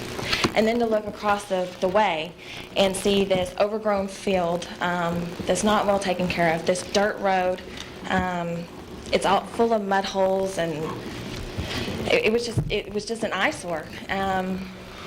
And a lot of the young kids in the community, when you talk to them about it and you try to ask them, do you know where Daisy Lane is? Oh yeah, it's the place down the street to go mudding. That's what they know that as. The problem that I have with it is that a lot of the people that I see using Daisy Lane are like the big trucks and the four-wheel drive vehicles that go through there. Instead of going down a normal paved road and cutting across. I very, very rarely ever see cars going through there. It's usually the trucks and the 4x4 vehicles. During the spring, there are people with go-karts and dirt bikes that come down there and they just ride back and forth, back and forth, back and forth on this dirt road, which stirs up all the dust. Which that's an inconvenience to me, because then it settles on my car and in my house, not to mention the other people. I mean, the people that live, right there adjacent to Daisy Lane as well, across the way. I mean, it's anybody that's right there in that immediate vicinity. They're all going to suffer the same consequence. I personally have had to clean mud off of my vehicles, off of the side of my house. I have a busted window from a truck peeling out in the middle of the night in the gravel, throwing gravel up against my house. The potential for damage to my property and personal injury just exists from that kind of activity. I would also like to add that Daisy Lane does pose some health hazards. Just as it was mentioned before, the swing set, the children's swing set, it is directly right in front of where Daisy Lane enters onto Layton. And I have witnessed time after time people pulling out, squealing out, losing control of their vehicle, may not losing control, but fishtailing. One of these days, somebody is going to fly into that swing set. It's inevitable. It's going to happen. Wet roads and mud, that is a condition that is conducive to a problem, which we're going to have an injured child, or potentially one would be killed. The constant dust in the air, I think, as I already mentioned, it's an irritant to anybody who lives in the area that has severe allergies. Not to mention the mess that it causes when it does settle in your homes and on your house or on your vehicles. As mentioned before, the lot was used for dumping ground. I have picked up beer bottles out of my backyard, out of my front yard. I have picked up cigarette butts out of my yard that were flicked from Daisy Lane. And just other kinds of trash. I mean, there's just... And then in the bushes that kind of cornered my fence line, there was trash all in there. So, not to mention the rodents, as was mentioned before, the snakes, the insects, the fleas, the ticks. Those are health hazards. There are children that do play in that lot, and that is not a problem. I'm not saying that anybody has a problem with the children playing in that lot. But those rodents, they are a health hazard. They're a health hazard to the children. They're a health hazard to our pets. The overgrown grass and shrubs, I think you can probably see that on the opposite side, because that side has not been cleaned up. Our side has been cleaned up. We have cleared that side. That is a primary place, or a perfect place, for somebody with not so honorable intentions to hide and to cause problems in our community for our children or to our children. And the other thing that I personally have experienced with this is from the overgrown bushes and the grass and everything, is that I have actually chased young children and teenagers out of my backyard, my personal backyard, who were back there in my yard smoking cigarettes and drinking. And I don't want that going on. Okay. So my request to City Council is that either they vote to uphold the decision of the ordinance, number 020012-6, for closing Daisy Lane to vehicular traffic. If not, then I would also request that they pave and curb Daisy Lane with gutters and sidewalks. Okay, thank you very much. And yes, I'm Juanelle Hanson. Excuse me just a moment. Councilmember Jennings? Thank you, Mr. Mayor. I did have a question. Ma'am, were you the property owner on Layton Street, or were you the property owner, or are you renting there? Or, I didn't understand. I'm the owner of Bruce Farley. Okay. And you mentioned that you'd made improvements. Are you the one that paid to have the fence put across? Okay. And I'd like to get some idea for the cost of that fence, if I may. We're about $1,000 involved in this project, plus labor. Okay. Thank you very much. That's all I had, Mr. Mayor. Excuse me, go ahead and give us your I'm Juanelle name. Hanson, and I live at 2104 Oakwood, and I have owned that house there for 46 years, and I have not yet seen a four-wheeler go down that street there that she was talking about. And when they come in there and put the fence up, though, they didn't just put it across Daisy Lane. They run it all the way across the empty lot down to another person's house, across Texas Electric and the whole bit down there. Okay. And if you don't have, and when the kids walk through there, it's not necessary that they have everything, sidewalks and all that, and spend all that much money, because when they get to Oakwood, we don't have any. So they still going to have to walk without sidewalks. Our place has never been kept up like that. Some of the curbs is cracked and turned over and everything else. We don't get new curbs. But if you can't afford to fix it now, I would ask that fence be taken down all the way down, and I don't know where they got the right to put the fence up across the empty lot. It certainly doesn't belong. They don't know where Daisy Lane, they said, comes to, but if they'll look at their deed, I'll bet you they can find out, because my survey, when I bought that house, was measured from Daisy Lane. So if they check their house and measure to where Daisy Lane is, they can find where Daisy Lane is. And I thank you very much.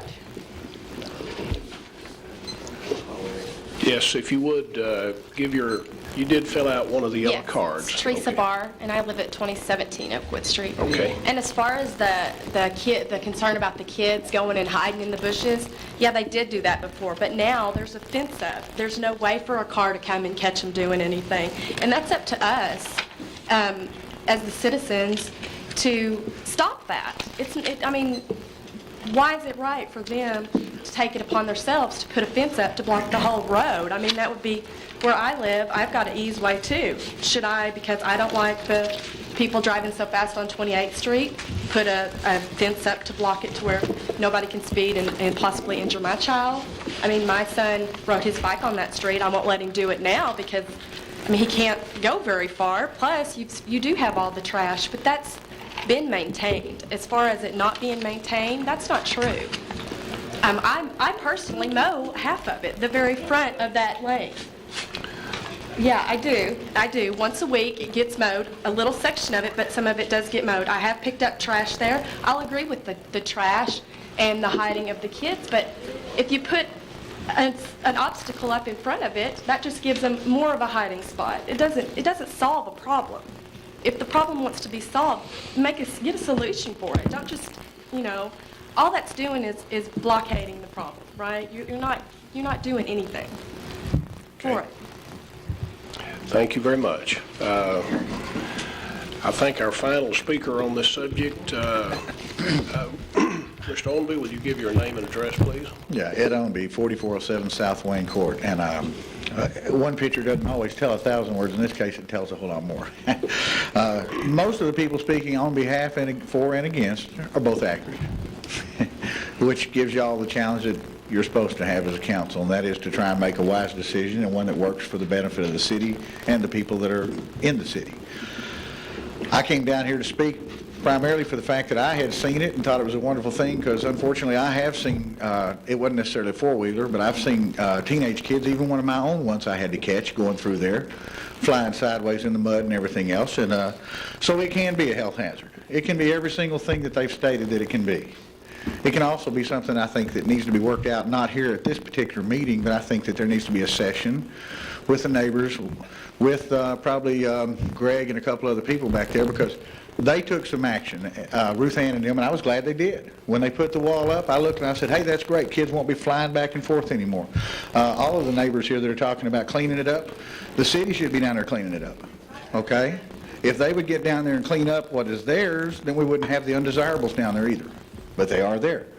So I'm gonna turn around and hand the ball back to y'all and tell y'all that we need y'all to come down there, clean the place up. And yes, if you want to pave it, I've got an answer for that on the next issue, okay? And I can give you where the money would come from if they're just not at the right order on the agenda. But I will tell you this, 90% of everything you've heard from the people opposed and for it is accurate. The kids do need a place to walk through there. Walking down 28th is probably not the safest way in the world to go. Of course, once we got sidewalks in the whole city, there won't be a problem, right? That's right. But we don't need sidewalks in the whole city either, by the way. I just want to let you know that. And I sincerely apologize that it took this long. I'm sure nobody thought this was going to be as controversial. I'm excited to see as many people come out here, because it tells me that people in our neighborhoods do care, and they are concerned. And I think we can work it out, and I would ask that y'all would pull a meeting like that for us so that we could get this thing worked out where people can walk through it, or y'all do pave it and make it a street, because if you don't, then yeah, we need to work it out where it does block road traffic and does allow foot traffic, okay? Thank you very much. Okay, any questions or comments for Mr. Ownby? Councilmember Williams. Well, first of all, I want to thank Mr. Ownby for coming out. It proves that you can take the office out of the man, but you can't take the politician out of him. But thank you, John. I think what we have is a problem of, you got some people on one street that have one vision and people on some other street that have a different vision. And like we'd said earlier in the council member about the council members, all 8 of us trying to work together. And I think there's probably a solution out there that we can come to.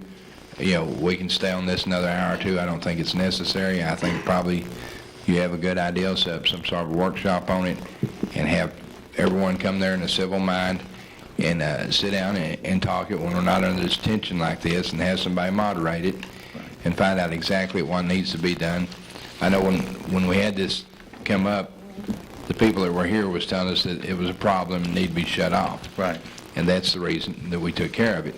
Mr. Jennings did say that he and I went out there and had surveyed the problem before it was ever voted on. And the one house we went, I think it was on Oakwood, the house we went to, we were told by the lady, she had any idea who we were. We just walked up. And she said, well, the reason they're doing that is because the city councilman lives there. And I assure you, no city councilman lives on either one of those houses. No. And I don't know where they came up with that, but I think, Mr. Mayor, if we could probably find a time that would be appropriate for each. And I think we covered a lot of ground today. They each came across and gave their points. There's some good points on each side and some bad points, and we just need to weigh what's best for the city. So if we could come up with something, and I know that we're loaded with meetings for the next, we just scheduled 3 more meetings while going pre-council, but if we can have y'all just get along for another 30 days or so and let us figure in maybe sometime in June, possibly this is something we could work out. Are you making that in the form of a motion? That was a motion.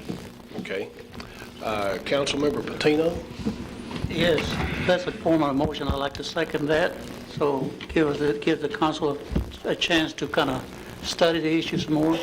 Right. I agree with you that I think 90% of the ones that are here, they're correct. And I, for one, apologize that I did support the ordinance when it was approved to close it. And I made a mistake and I admit it and I apologize.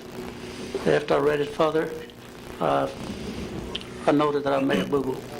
So I am here to apologize and to correct that. Councilmember Jennings. Thank you, Mr. Mayor. I would like to, not necessarily as part of that motion, but I would like to give directive to city staff that in between now and the time that we do have this workshop, that they contact TU Electric and we determine with a degree of certainty where the easement actually does lie and how large of an easement there is, because that's going to enter into any of the deliberations we have.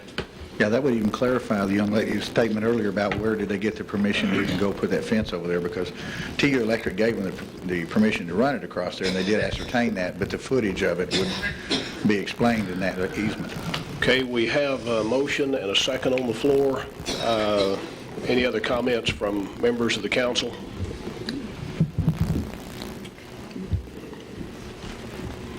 Well, we're ready to vote, Mr. Mayor.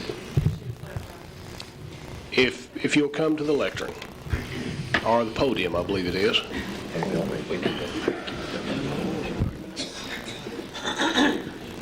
I have, we've contacted And if you would, in the name of efficiency, if you could be brief, we would deeply appreciate it.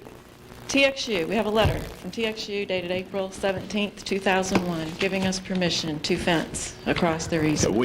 We understand that. Well, I know, but Yeah. I just didn't go through everything. Okay, thank you very much. Councilmember Williams?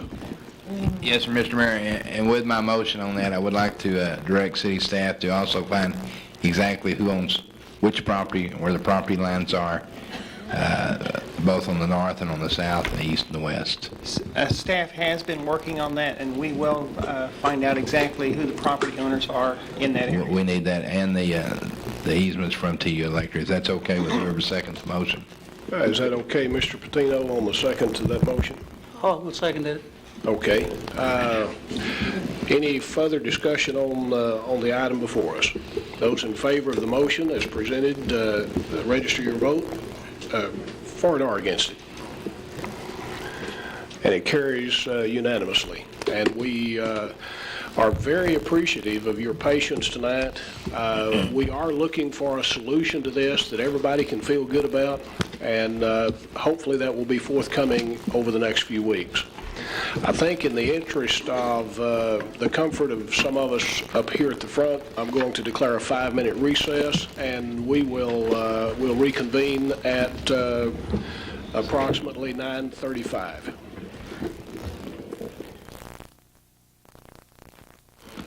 Ladies and gentlemen, we are called back into regular session. The time is 9:37. I believe we have no one who had filled out a card on the Visitors and Citizens Forum. We'll move then to announcements and events.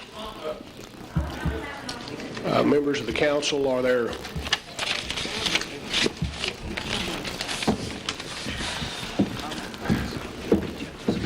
I've got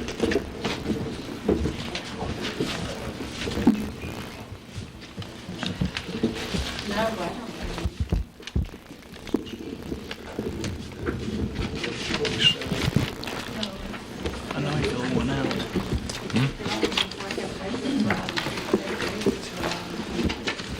I need to clarify my statement. There's a section on our agenda called Visitors and Citizens Forum to allow the public to have input. We do not have anyone who had filled out a card for that section. We still do have cards on other items regarding this. Councilmember Williams, you have an announcement. Yes, sir. Mr. Mayor, I'd like to thank the Fire Service Board this afternoon. Prior to the pre-council, about 6 p.m. this afternoon, Warren Davenport, which I think is the chair of that board, they brought out a new little fire truck. I was a little excited first. I thought our $500,000 ladder truck had got here, but instead it's a little truck that they use for the clowns. It's sort of like a golf cart, and it's got ladders and stuff on the side, and it's got sirens, and they're going to use that in their teaching fire safety and stuff through their fire safety board. And I just want to tell that board that I appreciate what they do, and I appreciate them getting us that truck. And it will be displayed on the fire department, and different events we have throughout the year, we'll have the truck and the clowns out there. The fire clowns, not us. Councilmember Markham. Thank you, Mayor. want to remind everyone here tonight and on HCTV that our library will be closed from June the 2nd until June the 6th. June 2nd until June the 6th. We're having some extensive lighting renovations being done there, and it makes it cheaper and a whole lot easier for the library to be vacated. So just wanted to pass that along as a good reminder. That's all I have, Thank you. Mayor. Other announcements at this time, gentlemen? There being none, we will move to item number 23, the Wayne Court sidewalks. Mr. Elfrink? Mr. Mayor, this item is for consideration and/or action regarding the approval of construction of Wayne Court as part of the FY 2001 Street Reconstruction Program without sidewalks. What we have, Wayne Court has been scheduled for reconstruction, and as per the council sidewalk ordinance, it was designed for construction with sidewalks on both sides. However, this project is now underway, and the council has been presented with a petition by some of the residents and tenants of properties along Wayne Court who wish the council to consider that it be reconstructed without sidewalks. Okay. I believe I have 3 speakers' cards. Ms. Harden? If you will, give us your name and address for the record, please. We'll give you a slide here. Okay. And that's just Wayne Court. Yeah, I'm Doris Harden. I live at 4414 Wayne Court North. I've been there about almost 40 years. And we have a real nice neighborhood. You gave me some figures on houses, and you were wrong. We've got several houses that were sold that you evidently still have as rent houses or something on your records. I can tell you who they are if you want me to.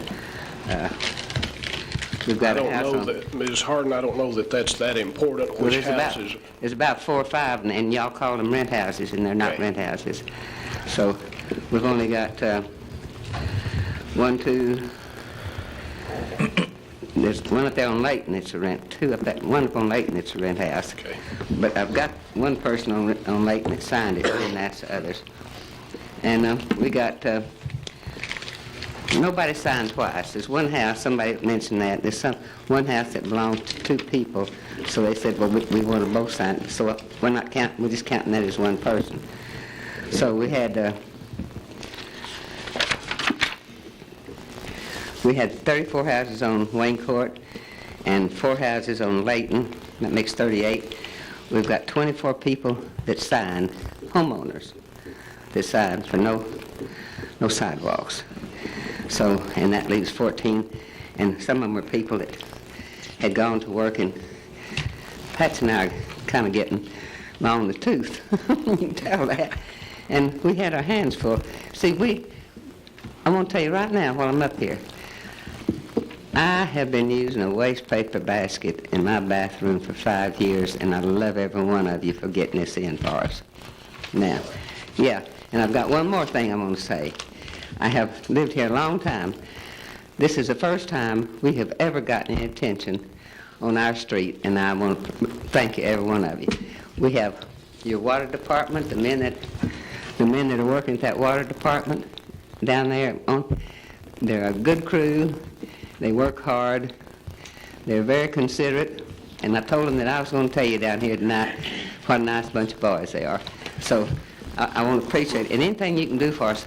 We have my son's property. He's in Michigan, and he's about to fly home over this.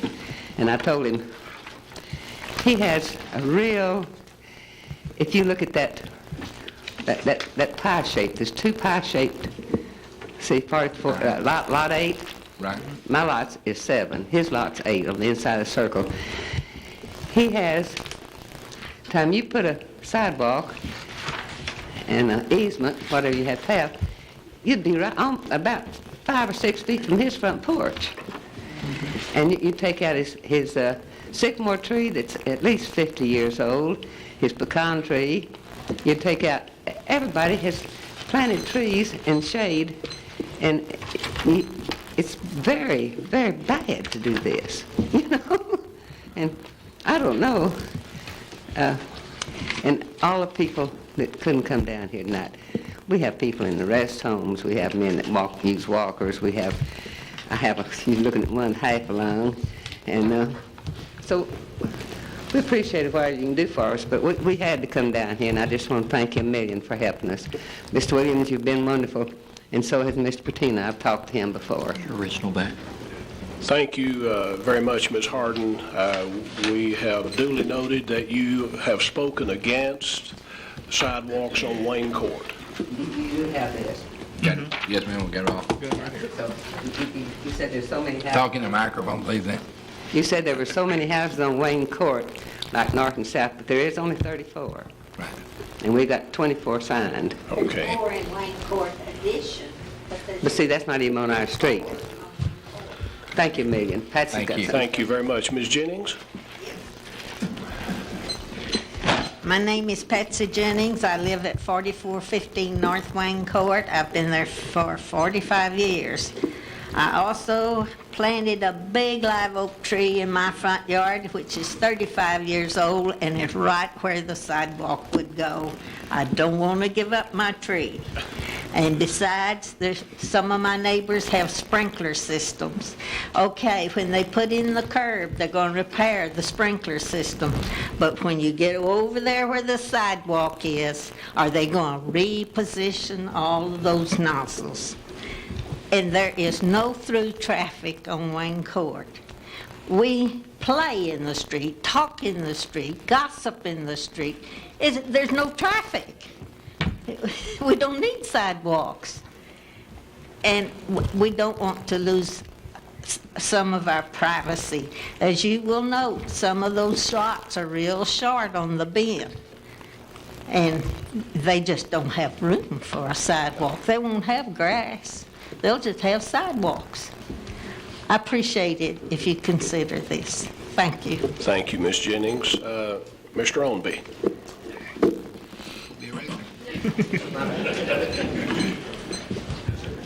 I will be brief. Ed Ownby, 4407 South Wayne Court.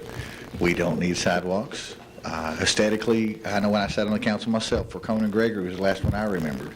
We were going to have to knock out some 100-year-old pecan trees there. It didn't make sense. We even talked about building around them, making a sidewalk around them, but I didn't know why. Nobody else did because it ran right into a creek.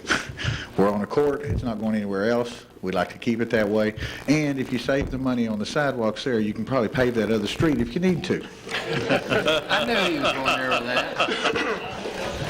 Thank you very much. He used to be up here. Yeah.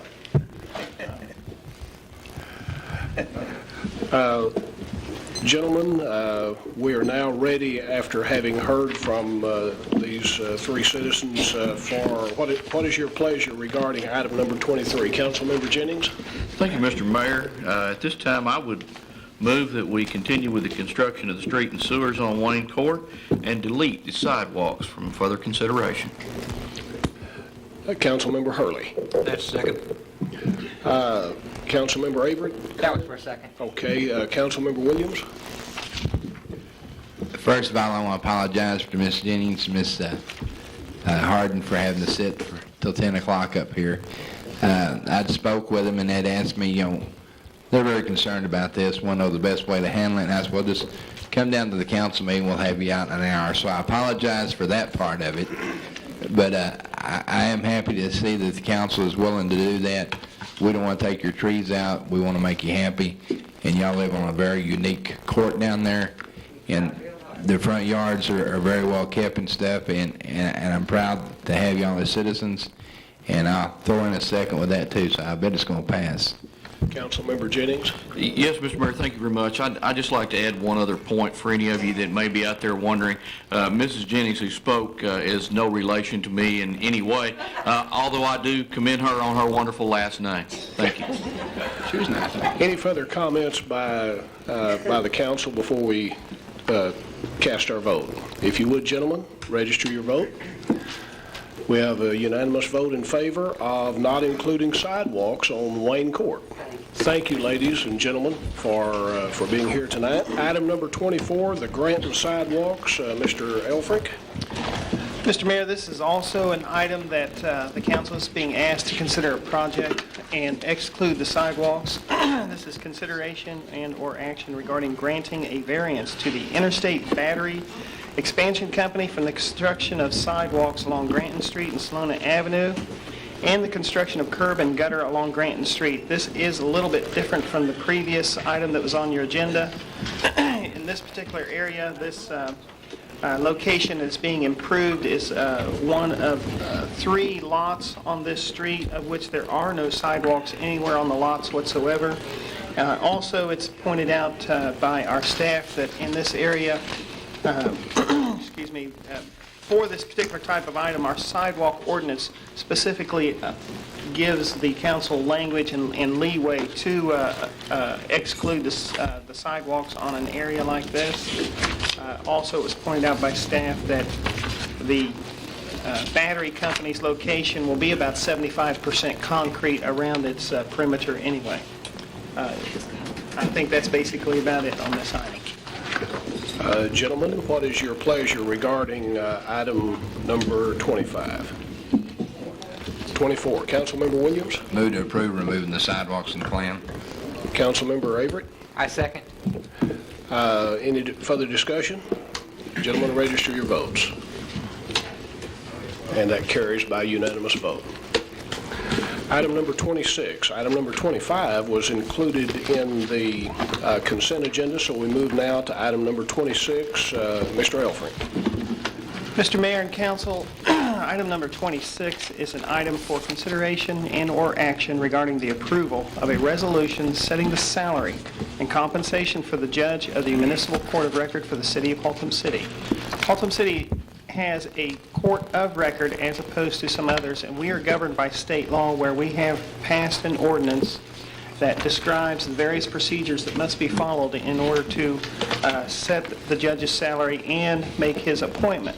His term, as you know, coincides with that of the mayor's, and we have a 45-day window before the election or after the election to take care of the setting of salary and the appointment. The salary must be set prior to the appointment.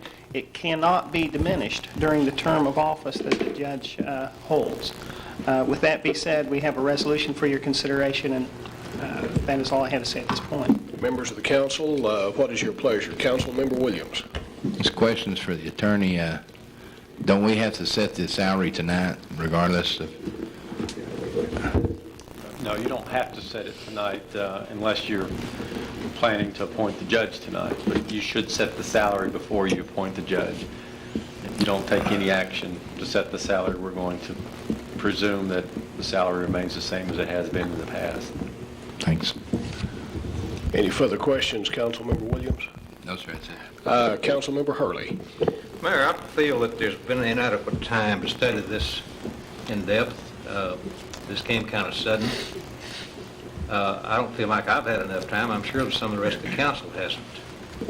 I feel like this should be tabled to our next meeting and probably set up for an executive session. Okay, is that in the form of a motion? That's the motion. You've heard the motion. Do we have a second? Councilmember Patino. Yeah, that's for a second, Mayor. Councilmember Avery. Mine was for a second. Okay. Any further discussion on the motion to table until our next council meeting? There being none, gentlemen, if you'll register your vote on the motion before us. And that carries by unanimous vote. Item number 27, the appointment of the municipal judge. Mr. Elfrink. Mr. Mayor and Council, as the last item was just tabled, we cannot proceed with this item until the salary and compensation for the judge is set, so therefore it would seem as though we may have to table this item also. But I'll defer to Council if you have anything else. That would be a logical move to make. I move that this item be tabled also. Okay. We have a motion that this item be tabled also. Councilmember Jennings. Thank you, Mr. Mayor. I would be in agreement with tabling this particular item, but I believe that there may be people in the building tonight that were here specifically for the purpose of addressing the council. I would like to give them the opportunity to address the council before we table that motion. Councilmember Hurley, with your permission, we'll withdraw that motion. I have before me 1, 2, 3, 4, 5 who had filled out speakers cards, and if you would come forth as I call your name. Councilmember Jennings, did I leave your light on? Yes, sir, I believe you did. Okay, thank you. The first is Keith Hodges. Keith, are you here? Okay, I don't believe Keith is here. The second card filled out Laura Bennett. Ms. Bennett, would you come forth, please, to the podium? Give us your name and address, please. I'm not drunk. I just have Meniere's disease. My name is Laura Bennett, and I am the mother and the grandmother in this case. I have the authentic, original case, the violation, and the judgment right here, so that this is the whole truth and nothing but the truth. I went with my son, David Creasy, and appeared in Judge Jack Bino's court with my son, James David Creasy. Now, the charge is against James being the first name, but I call him David, so you'll know, and his son, Carl Creasy, on the charge of thwarting compulsory attendance in school. This was on May 8th, 2001. Carl, my grandson, missed a total of 19 days. At the time, he was 17 years old. His father would wake him every morning, have him out of the bed so he could get dressed and go catch the school bus. However, he had to leave in order to make it to his job by 7 o'clock. There is no mother in the home. His mother decided after 17 years of marriage and having a teenage son that she was a lesbian and left her teenage son and my son to live with a woman. Carl has been in an emotional upheaval ever since this time, and he's hard to control. I want to commend Mr. John Williams, after having read the article in the Star-Telegram, that there might be one dissenting person who might understand what I'm trying to do today. And I want you to know that Mr. Williams was kind and patient and listened to my entire complaint. And I appreciate that very much. I tried to express to the judge when I was called, David, not having the money for a lawyer, was allowed to call his own witnesses. He called his son, and the son verified everything that his daddy had said. You see, David did not know that his son was not going to school. He gets off at 3:30. Well, this is after the time that Carl gets out of school. My son is handicapped. They didn't have the money for a home phone, so the school could not get hold of him at the home phone. He got off at 3:30, and the vice principal said at the trial that many times she does try to call and notify the parents, but she would call at 4:30 or 5 o'clock. Well, by then, his place of business, Ross & Koenig, where he's been for 8 years, was closed down. So word could not be left there.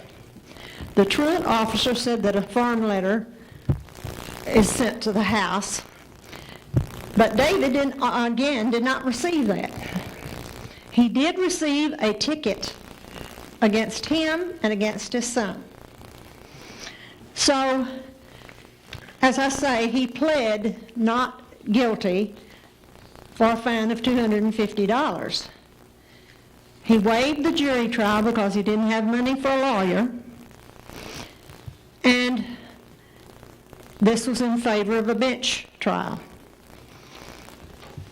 When David told Judge Bynum about all the extenuating circumstances, no mother, no telephone, and that he did not know, and he asked Carl if did he not know that his dad was interested in him getting an education, and if, in fact, didn't he play hooky and without his father's knowledge. Carl verified this. He did not do this to further prejudice his son because he was already declared guilty and he pled guilty to being out of school. This son has a hopeless attitude, no self-esteem, is emotionally ill from everything he's endured in a lifetime, but the prosecutor forever objected to me saying anything about that, and they said it's irrelevant. Let me tell you that the emotional well-being of a child and all that's going on in his home life and school is very difficult for him. There is no motivation there for him to go to school, so he hid out and played hooky. The judge found the judge was very arrogant, condescending, acted like my son was lying. My son called me as a witness, and I tried to tell them constant objections, irrelevant, and then he pronounced judgment. Judge fined David the maximum fine. It had been $250. He fined him the maximum fine now. Incidentally, he fined everybody that we were there hours, and he fined everybody the maximum fine and found no one not guilty. He always found them guilty. And the fine was $571.25. I worked for Bell Helicopter for 28 years, and I did have the money to pay that fine, and I paid it to keep my son out of jail. And then he told him to enroll his son, who is now 18, but to enroll his son back in school, and I'm all for that. But not only was he to pay the maximum fine, but as of 5/9, that was the next day after this trial, he was to go to class with his son, every class, from 5/9 till the end of the spring semester, which is May 25th. My son is trying to provide for 4 people. This means that a period of nearly 3 weeks, he will not be able to gain a penny in wages. I've taken them home with me to see that they have food and shelter. And so he has been going to school. His truck went out. I'm nearly 70. I'll be 70 in December. It's a little harder to carry kids to school and everything and pick them up and everything at 70. But I'm certainly doing that, and I'm making every effort to get this boy in Shannon Learning Center. I've gone and got a transcript, and I'm talking with the person who considers the applications. And so we do plan to have Carl in Shannon as of the new school year. And Ms. Bennett, I understand, based on what you're telling us, that you're not in favor of our reappointing the judge. Is that? That's right. Okay. And I'd like to speak that he does this to so many people. He's so arrogant, and he seems to be sadistic, because it seems to give him pleasure to inflict pain. And those old parents that I noticed in there, and people who had traffic fines, whereas they were first fined a certain amount, and then they pleaded innocent, hoping for mercy, and he always doubled the fine, made it maximum. He smiles all the time that he's pronouncing these judgments. It would be greatly appreciated if you could some way return my son to his job so that he can provide for his family. Thank you, Mr. Williams, and thank all of you for listening. Thank you, Ms. Bennett. Our next speaker, Mary Frazee.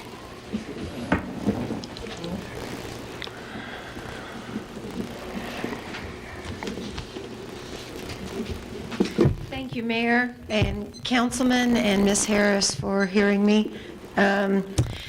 Well, last week I read an article in the paper and it moved me to come up here and talk about something that I have had experience firsthand with. So whatever is on the record, I know for a fact that I'm going to be telling you what I believe is best for Haltom City. And what I believe is best for Haltom City is to reappoint Judge Bino. 2 years ago, when he was elected, I believe, I had a 16-year-old son. He turned 16 2 years ago. And we, like other parents, thought, well, we just have to get him a truck. You know, he just, like all the other kids. Well, that started our journey at juvenile court with traffic tickets. And the first time that we appeared in court, we were able to use teen court. And my son was issued in teen court 10 hours of community service. And my husband and I, as we were sitting in court, we sat and watched all of the juveniles go through. And we went to teen court, and we expected our son to stay in there a year and do community service with teen court with Watauga and Keller and Haltom City. I took time off from work, and so did my husband, to sit in the back of the courtroom in teen court to make sure my 16-year-old did what we expected him to do. It didn't stop us from coming to juvenile court on occasions, but on the occasions that we came, my husband and I sat up front, and the judge gave community service to the kids in Haltom City. One of those times, they fixed up the senior citizen center that was before not too long ago. I think it was a year or so ago. But that courtroom was packed. This courtroom was packed with parents and kids, and they were given community service to paint and fix up the senior citizen center. Another time I was here, they, on a traffic charge for my son in the little truck, they did some trash pickup. And Judge Bino had them do community service for Haltom City. He is developmentally appropriate with his actions, what I believe, it's my opinion, because there are children young that come to juvenile court. We have passed that point.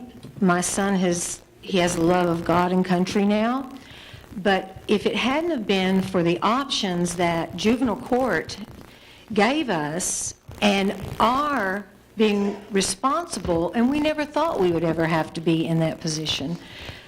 We as parents being responsible, we have come through that point, and it was a very hard point to raise a teenager. So I just would like to say that I think you ought to keep Judge Bino in there. The kids know he's tough. They know it. The teenagers know he's tough. And that's the way it should be now in these day and times. But he is fair, and that's all I have to say. Thank you. Thank you, Ms. Frazee. Eric? Could I say one more thing, because I don't want it to be brought back that I said something dishonest. Yes. I forgot to say, after Carl continued to refuse to go to school, David's ex-wife went and withdrew him. David didn't want her to withdraw him, but she did, and because that she couldn't think of anything else, I guess. I don't know. I didn't know anything about this until that court hearing. But she withdrew him to be homeschooled. Well, there's no one capable there to homeschool him, and that was a lie. But I didn't know about that. David didn't know about that until this hearing came up, and I still think it's very unjust to take a man who doesn't make much money anyway because of his handicaps. He's just uncoordinated and shakes real bad. He has a tremor from his birth condition. Anyway, and I told the man that he had a new job to start on as of Monday. That's today. And that he might be able to make a livable wage if he got on to this other place. He said he wasn't interested. He said the only thing he was interested in was that the boy get an education. I said, well, he does have to provide for him. But anyway, he demanded my son to go to school with him. I didn't want to leave out about that. Thank you. Homeschooling. Anyway, thank you very much. Thank you for that clarification. Eric Oglesby, will you come forward at this time, please, and give us your name and your address? Good evening, council members. Thank you for hearing me out. You have a difficult decision before you, some pro and some con with regard to Judge Bino. I'm speaking before you tonight because I would like to say that I oppose the reappointment of Judge Bino. There are people that I respect that are for his reappointment, specifically the Birdville School Board. They recently gave him an award. I don't question that he's done some certain good things, as well as made some mistakes. What I'd like to do is talk about my own incident that happened with him, and maybe that can give you some perspective. And I'll be brief. Councilman Jennings, Councilman Williams, Councilman Henderson certainly heard some. I know Mayor White has heard it as well as previous mayor. But I received a traffic ticket. We all do last summer. And I wanted to check into deferred adjudication to try to, put it off. And I went to his court, and I was told by his staff after taking off a day of work that I would have to come back again. And then another repeat visit would have to be made once I came back. So 3 visits I would have to make to the court. So I was a little upset. So I made this statement to his staff. I said, well, I don't like the fact he doesn't live in Haltom City. That's ridiculous. And one of his staff members said, well, if you don't like it, call him. Well, I went home at that time, and on my refrigerator I had a little magnet because I had voted for Judge Bino. And what it says Jack Bino, Haltom City Municipal Court Judge, and this is something he put out. Thank you for electing me your judge. My first campaign pledge was to maintain an open door. Your questions and comments are welcome. I thought, I'm not an attorney. I should have probably called my brother first, who is one in California. I said, well, should I call this guy? Because I was a little upset. So it's got his law office number on here as well as the city office. So I call up and said, hey, to the secretary, I have to go to court 3 times. It's ridiculous. I want you to tell the judge that. Well, lo and behold, it was a mistake to call this number. And I hope none of you called this number. Because the next day there was a subpoena warrant that came out to my house that I had to be here before the judge. And so I was a little upset and called my next door neighbor, previous city manager Bill Ice, and he's like, well, I said, Bill, I don't want to get you involved, but I'll figure this thing out. So I went before the judge, and in the opening of the courtroom, he didn't even know who I was, and he's lashing out. This man's trying to influence the case, trying to get my address, and that wasn't the case. All I said was, I didn't like the fact that you was not a resident of Haltom City. That's all I said. He will tell you otherwise or has made statements otherwise to my neighbor. That's not true.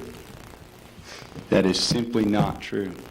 Now, in a court of law, as I understand it, a person is allowed to speak like we are tonight. Amen. I was called up before him.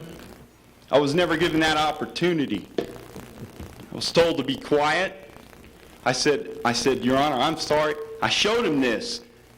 A refrigerator magnet he made and sent to my house, thanking me for electing him.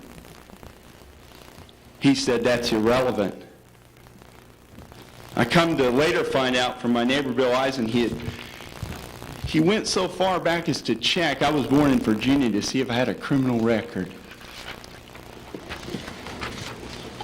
Now, I know he's probably done some good things, because the Birdville School Board wouldn't have given him an award if he hadn't.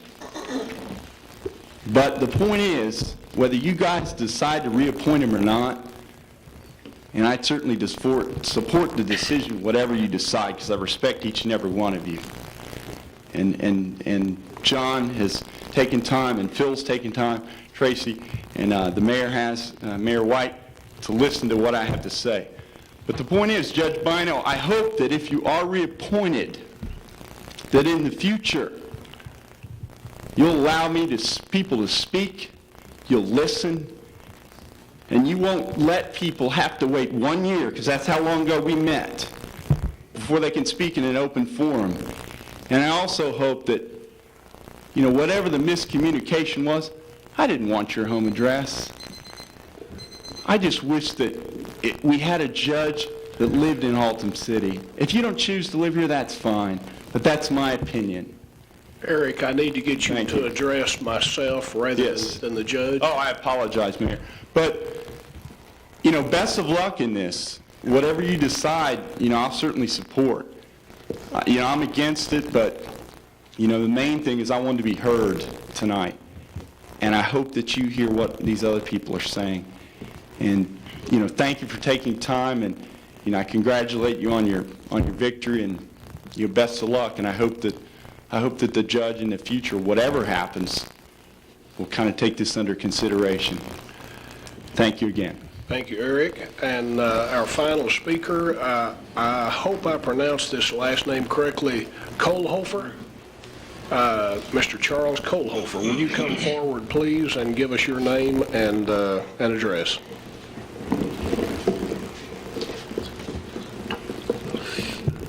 Yes, my name is Charles Kohlhofer. I live at Route 1, Box 9J in Coppell.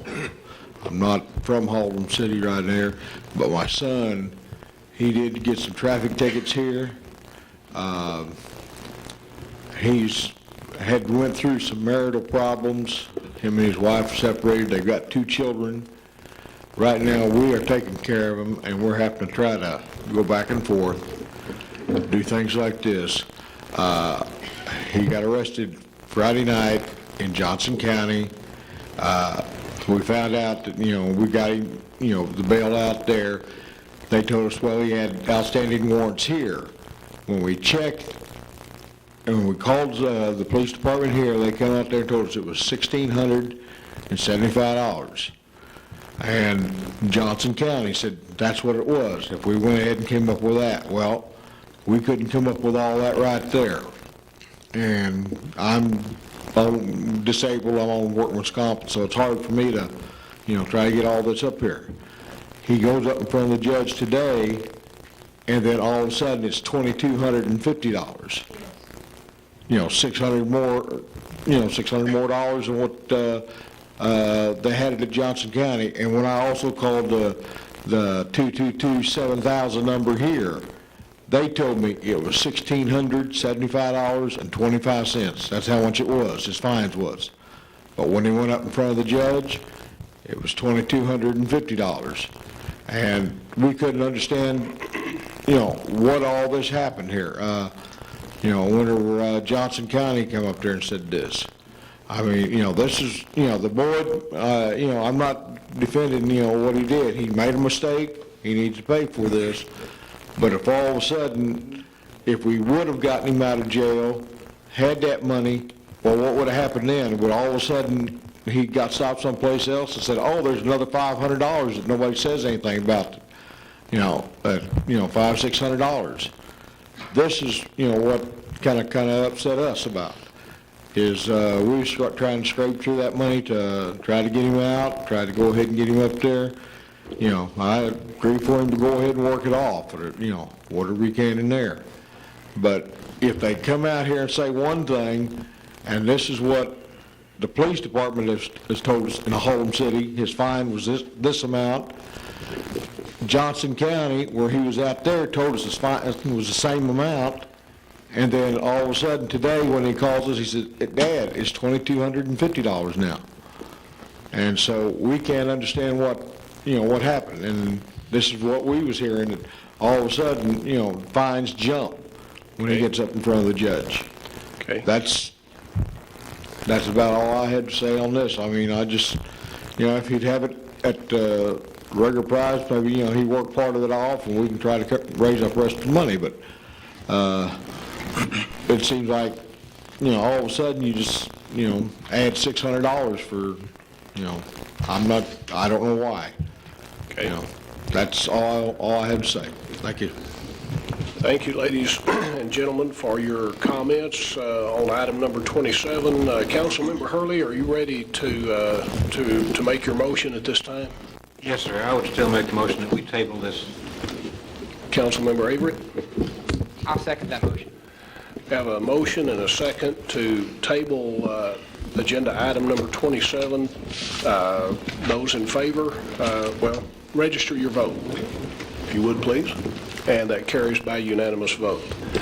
Item number 28 is boards and commissions. Councilmember Jennings. Thank you, Mr. Mayor. Tonight being the first night after election, I have a rather lengthy set of appointments. I will attempt to do this as expediently as possible. I think for points of speed here, I will announce all 10 and their addresses, and then we can ratify them individually at your discretion.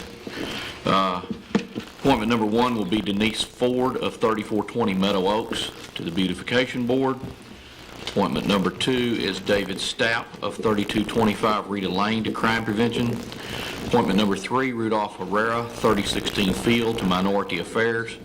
Appointment number 4, Sonny Elliott, 5208 Mallory to Planning and Zoning. Appointment number 5, Joe Bentley, 4928 Colonial Park to Park and Recreation. Jim Boland, 4233 Von Seal to the Sexually-Oriented Business Board. James Sparlin, 3428 Meadow Oaks to the Zoning Board of Adjustments. Stephen Van Zant, 3921 George Ann to the Volunteer Service Board. Tammy Henry, 4809 Medella to the Library Board. Mr. Harry Dubois, 4001 George Ann to the Fire Services Board, and I will make this list available to the City Secretary. Thank you. What do we need to do? Ratify each one of these individually? Yes, sir. Normally it is customary that we would ratify each one, so feel free to use that list. I have a question. Yes. Can we ratify them all at once, or we have to go through each one? We have to do all 10 at once? We can't do all 10 at once? I would not be opposed, certainly as a person that appointed them, to do them as a package. I have not a problem with that. Would you like to make a motion we do them all at once, or can you? You can, but it was in the minutes back when they do that each one be ratified separately, and so... It was in the minutes, or was it a motion? I mean, was it an ordinance created for that, or can we, if I make a motion, we ratify them all at once, can we do that? Okay, if we do, are we setting a precedent to do that in all cases in the future? Let's just... Mayor, there was an issue that came up at one time over Confusion. when there were several ratified at the same time. Okay. And I think there were some appointments that weren't made there they had intended to, and that's why the issue came up to ratify them separately. I don't think it'll take that long if we'll just go on about our business. We'll call it very rapidly, we'll ratify them very rapidly. Okay, the first, Denise Ford, for ratification, and that is unanimous. David Stapp, and that is unanimous. Rudolph Herrera, that is unanimous. Sonny Elliott, that is unanimous. Joe Bentley, unanimous. Joe Boland, that's unanimous. James Sparlin, unanimous. Stephen Van Zant, unanimous. Tammy Henry, Unanimous. And Harry Dubois. Unanimous. Thank you, Mr. Mayor. Thank you, council. Do we have other appointments or reappointments to boards or commissions? I'm not prepared to make mine at this point. Neither am I, Mayor. I'll make the next council meeting. Okay. Likewise. Okay. The next item, attendance requirements. We're all here tonight, so that is a... Mr. Mayor, I've had a resignation. I'm sorry. Please. I'm sorry to interrupt you. Yes, thank you. I apologize.